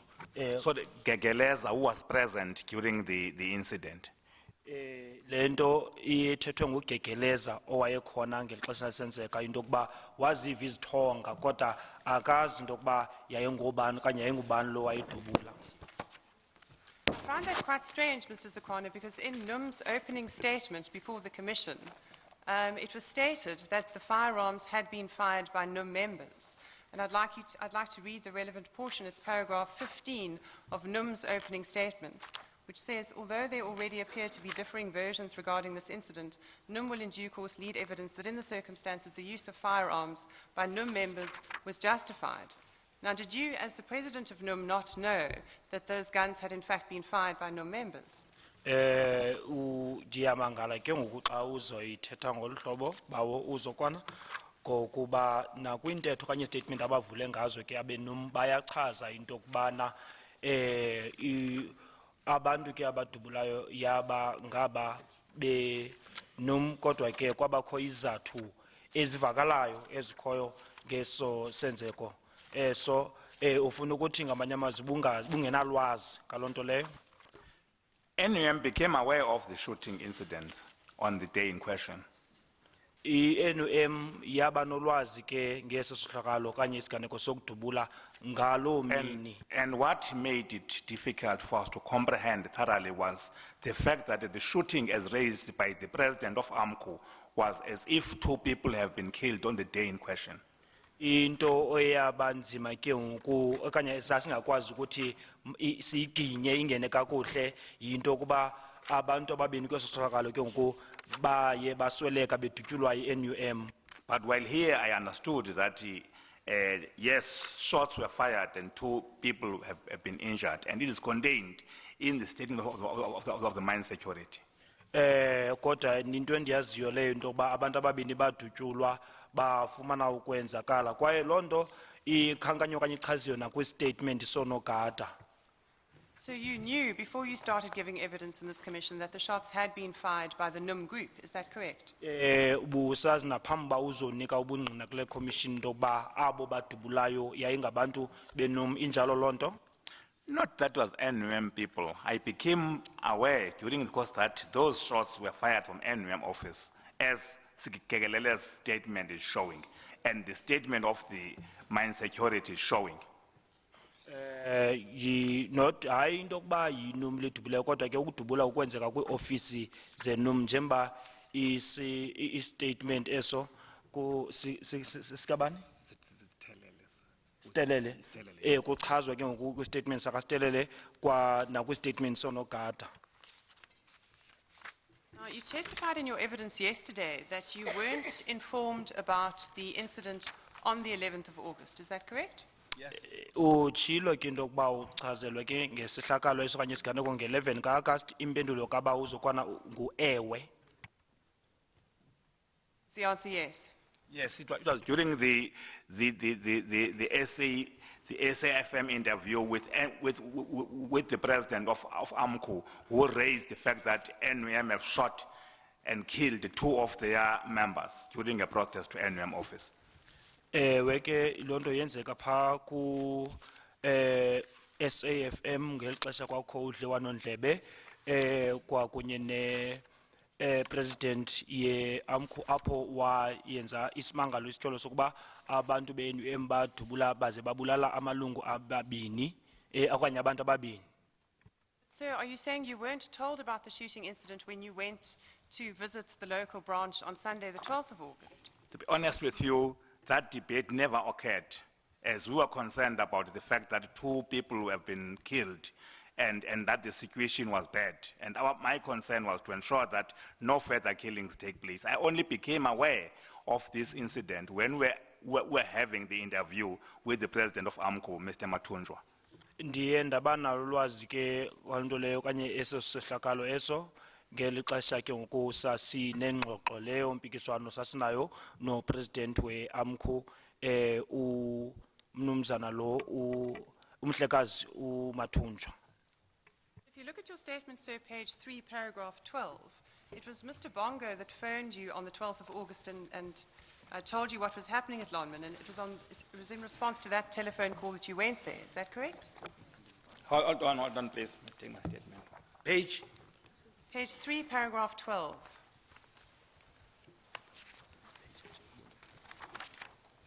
Twelve, ne? Yes.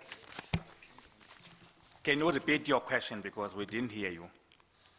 It was Mr. Bongo that telephoned you on the morning of the 12th of August and told you what was happening at Lonman and asked you to come, and it was in response to that telephone call that you went to that office. That's correct. Kuyabuzwa ke into ba umnumzana uBongo okanye umhlekazi uBongo na umfi ongasekhoyo wamtsalela umnxeba kwimfonomfono naye imcelela into ba aye phaya yilo nto leyo na iyakhokhela uba uzokwana ukuthi aye pha uyayivuma ke lonto naye uthi ewe inyani leyo.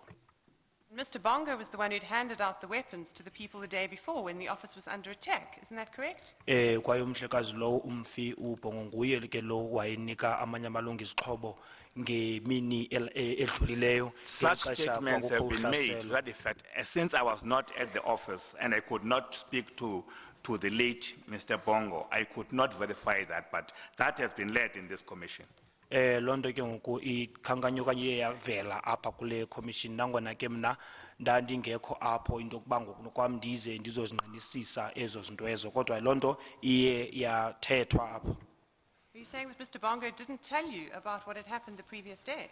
Uthi uthe umhlekazi uBongo zanga xelele ngemini eyenzeke ngezolo. The late Mr. Bongo, by the time I arrived on on the premises of the company, he was no longer around as NUM shop steward decided to go into hiding. I didn't meet with him on that day. He only called me in the morning to say, look, our offices may be invaded. People are coming down the mountain. That's all he told me. So not the mountain, we're coming to the office. I don't know where they were coming from. Kade ke bona bo bebalekile ngoba wayesetshila into bana ioffice okanye kwindawo ioffice zabo zizawuhlaselwa kodwa ke zange ndidibane naye ngalomini leyo ndandilapho mna ngokuba yena wayengekho ngoba babehambile beyofuna indawo apho ke ngoku bangazifihla khona. And this discussion took place on the 12th of August. It's not the 11th on which the incident happened, but the 12th of August. Lengxoxo ke ngoku yaba into eyenzeka ngomhla we12 hayi nge11 ngalemini yesikane okanye izinto zasenzeka ngayo. Yes, that we do agree on. We agree that we're both talking about the 12th at this stage. But now, were you told why Mr. Bongo had got into hiding on the 12th? Ke ngifuna ukwazi into ba ke ngoku waxelwa isizathu sokuba kutheni yena umhlekazi lo uBongo wathatha isigqibo sokuba ayozimela. What I was informed of was that a group of workers marched from the Kopi towards the NUM office. Sorry. Or on the day in question. And before they arrived at the office, they met, I'm sure that is detailed, one of the security people's statement, and that 2 security vehicles were torched and 2 people lost their lives. What I was told of. And that all NUM shop stewards went to hiding. We never debated what would have happened on the 11th. On that day, since the late Mr. Bongo was no longer in the office at that moment. Zange sikwazi ke ngoku kuba sibambe ingxoxo kanye lo mba lona sike sithethe ngawo ngoba uBongo umfi uBongo wayengekho office ngela xesha into endandivileyo ke ngoku into kubana abebebambe umngcelele basuka kwikopi bayahamba besiya ke ngoku kwi-office ezo kodwa ke kulapho kuthiwa ke ngoku imoto zonogada zatshiswa khona kwaze kwabulawa isibini okanye ababini konogada kodwa zange sibe nongxoxo kunye naye uBongo ba wayengekho ngoko. Well, you say in paragraph 13 of your statement, I was briefed on the events by NUM shop stewards. So who briefed you? Which shop stewards? Kubani ke lo waye wanika i-shop steward ingxelo othetha ngaye apha? I'm saying that on arrival on the mine, I met NUM shop stewards, including Comrade Gilichane and the deputy chairperson of the branch and other shop stewards, but not the leadership of the branch in that branch because they were gone by then. There were other stewards of Lonmin, not necessarily from that branch. And the discussion that we held was only on the events of the day in question. Into ke ngokendithethileyo into bandadibana kunye ne-shop steward zenum nomhlekazi ke uGcilitshane nakwakunye nabanye kodwa abo bona okanye inkokheli ezisebenza kwelo sebe zazingekho kodwa ndiyanda banodlelwano-ndlebe nabo abo kodwa ke abo bakufuneka babe kule ofisi leyo okanye babesebenza kuyo bona babengekho yinto endiyithethileyo leyo. Can you explain then why you say in paragraph 12 of your statement, why you say, if you look at the very last line on page 3, paragraph 12, you say, it says, Bongo voiced his concerns regarding potential for violence, and this is still Mr. Bongo, I think, talking to you on the phone on the 12th, but you then say, given the events near the NUM office of the previous day, it was plain to me that there was a real risk of violence, and I decided to drive to the mine.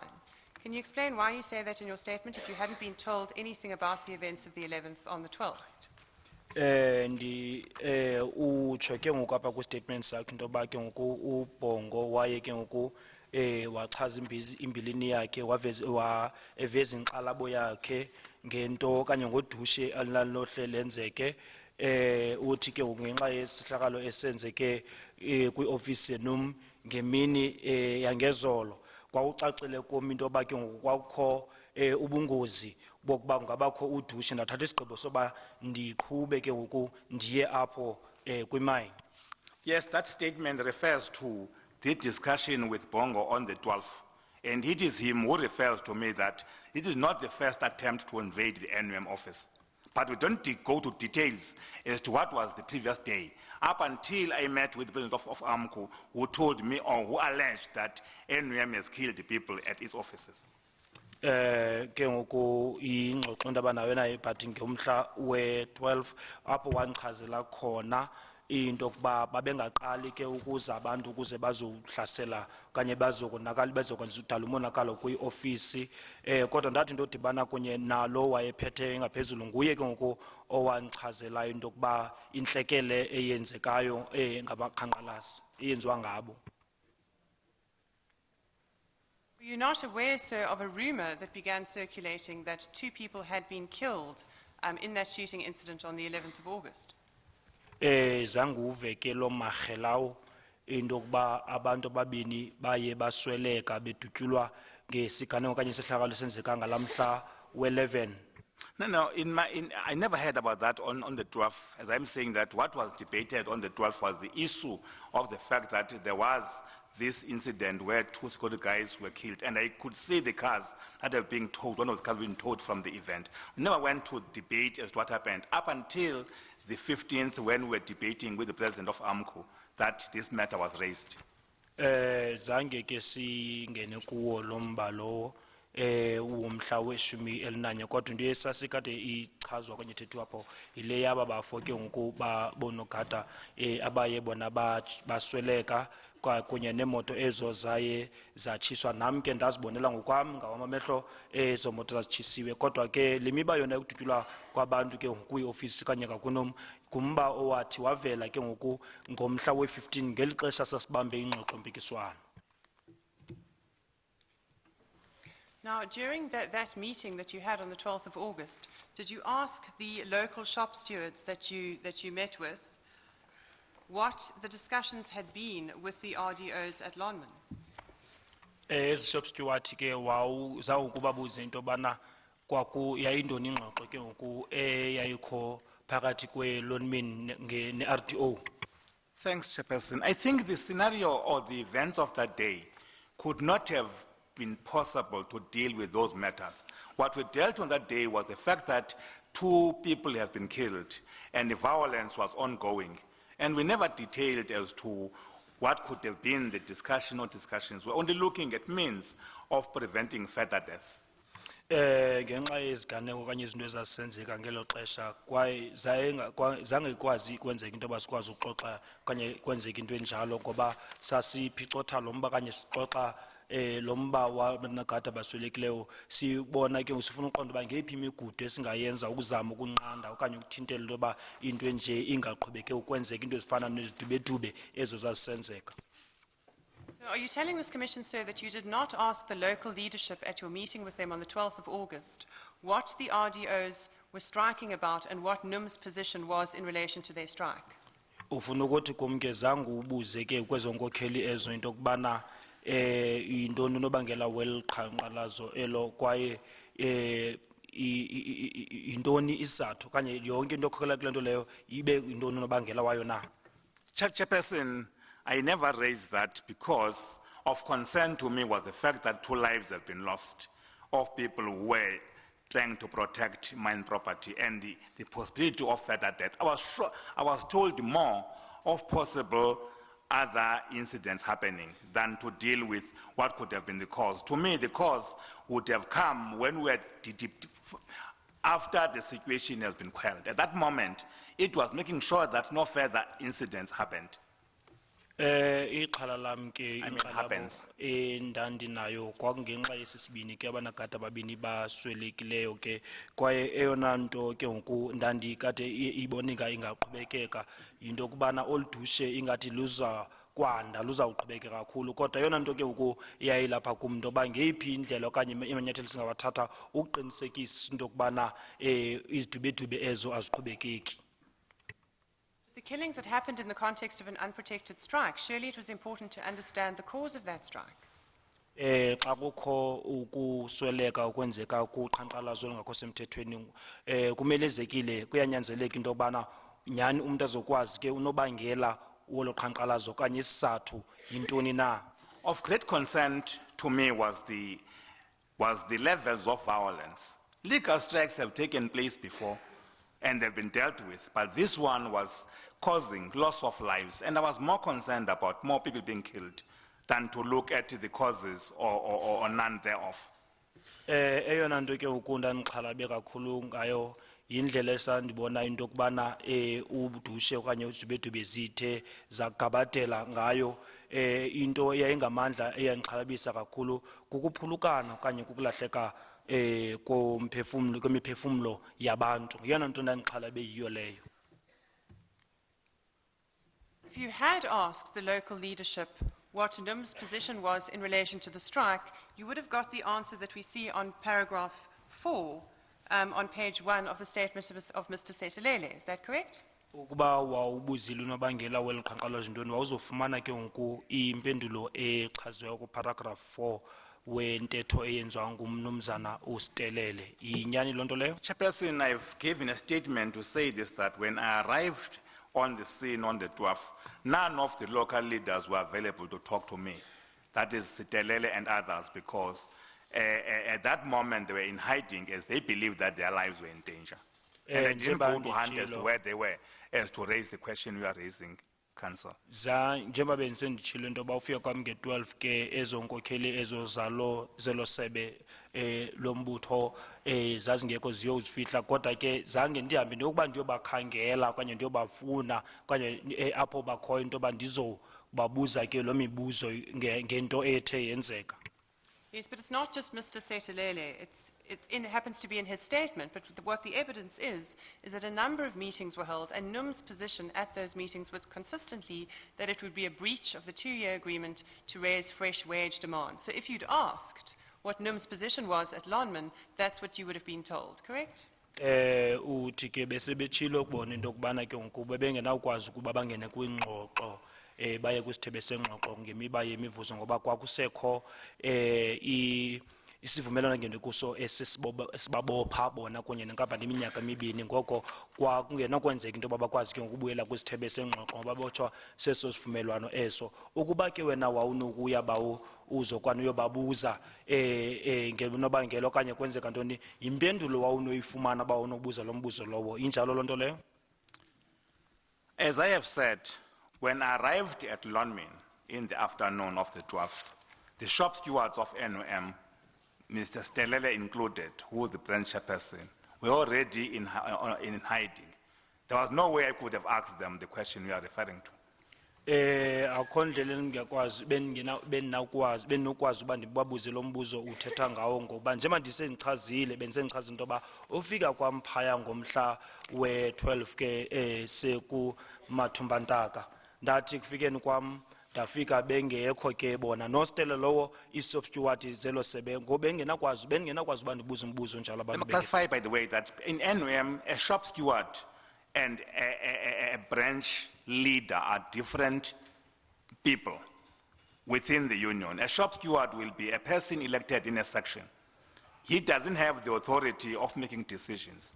Branch committees are unique, and I think Telele mentioned the fact that in a branch committee meeting of Lonmin, it is not all shop stewards therefore who attends such meetings. But on that day in question, I never met any of the branch committee members. They were in hiding. Ndifuna ukuchaza ke ngoku into yoba kukho umahluko phakathi kwe-shop steward kwakunye ke ngoku namalungu ekomiti esebe ngokuba kaloku bakhethwa bona be-shop steward kwicandelo okanye kwi-section ezo kwaye bona abangeni kwezo ngxoxo ezo abanalo igunya kwinto endithila into yoba ekufikeni kwam apho babengekho okanye zazingekho ezo nkokheli ezo zisebenza kwisebe ezo zekomiti kwaye zange ndikwazi uba ndibe nodliwano-ndlebe kunye nabo ngaloo ndlela.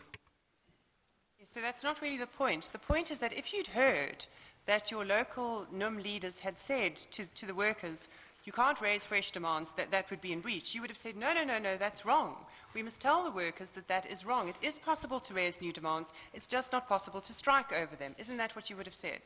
Ukuba wawunova ke into yokuba aba bekomiti yakho bathethe into enjalo ukuba into engenzeki into yoba sikwazi ukuthetha okanye siye kwisithebe sengxoxo siyoshuka xa imiba ke ngoku yemivuzo wawunowuthi wena ayihambi njalo loo nto leyo kungenzeka into yoba ningahamba niyobuyela kwisithebe sengxoxo into wawunobe Under normal circumstances, that is possible because you will go and find out what would have been. But in the case of Lonmin on that day, on that afternoon, I can say that there was tension, there was fear, a lot of possibilities. Hence, one of our own shop stewards was found shot that same evening.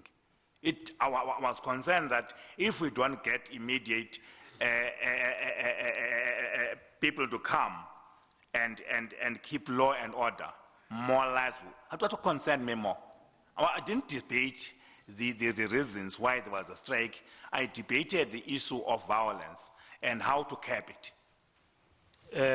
Kwindlela ke ngoku xa sithetha ngokwesiqhelo nje indlela esiyazi ngayo yinto ethi iyenzekeleyo kodwa ke xa sithetha ngelolmini kwakukho into ezidibene noloyiko ngaphakathi imbambano eyayikhona nento kwakubonakala into yoba zazingehle ezenzeke. Ndifuna ukutsho ke kwangaloo mini leyo kwaye kwabakho omnye wamalungu wethu owathi wasweleka edutyuliwe ngoko ke wasweleka masedutyuliwe. Yes.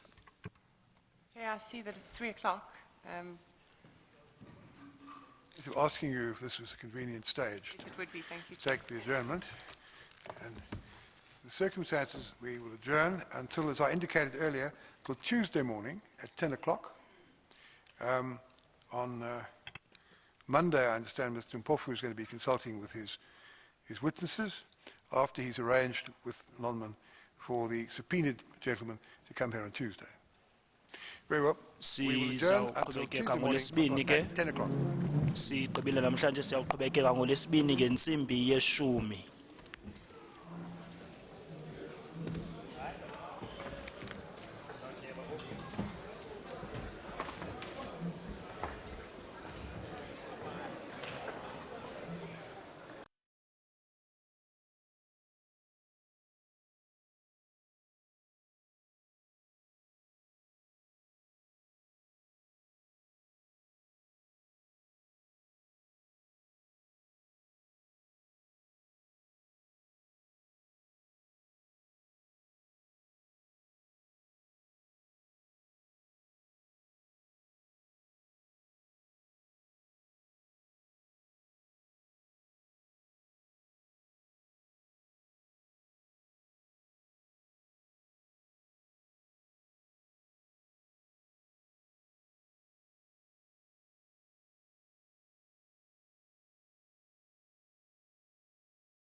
please. Nam.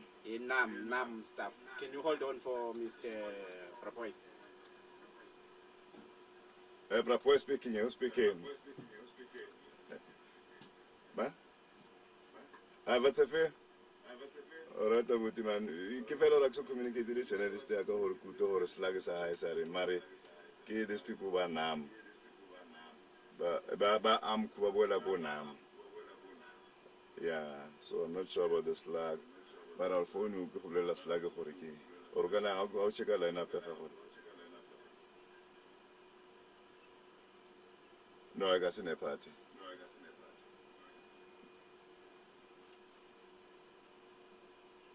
Yeah, I'm a figure. My refugee the mother.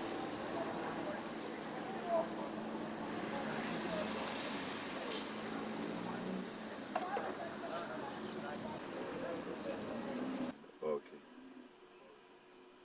Almost 6 minutes. Yeah, but those people that are not who use extra footage archives. I'm not sure. Yeah, upsound and overlay. Like overlay or upsound. Okay.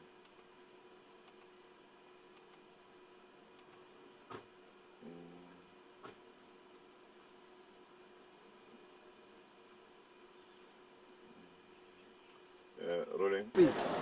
St. Pete. Namhlanje nge-1 sizoxolisa kwinawo ngokuba siyonile thina sithe ndisebenza apha K5 ifike iamco ukuthi yathi imali esiyirhola incinci izawusenzela ukuthi masirhole imali engathi phakamile kanti iyasilahlekisa Toti sade sathini sayistrike xa sifikelele estrikeni kwafumaniseka uba umntatshi usikhuphela ngaphandle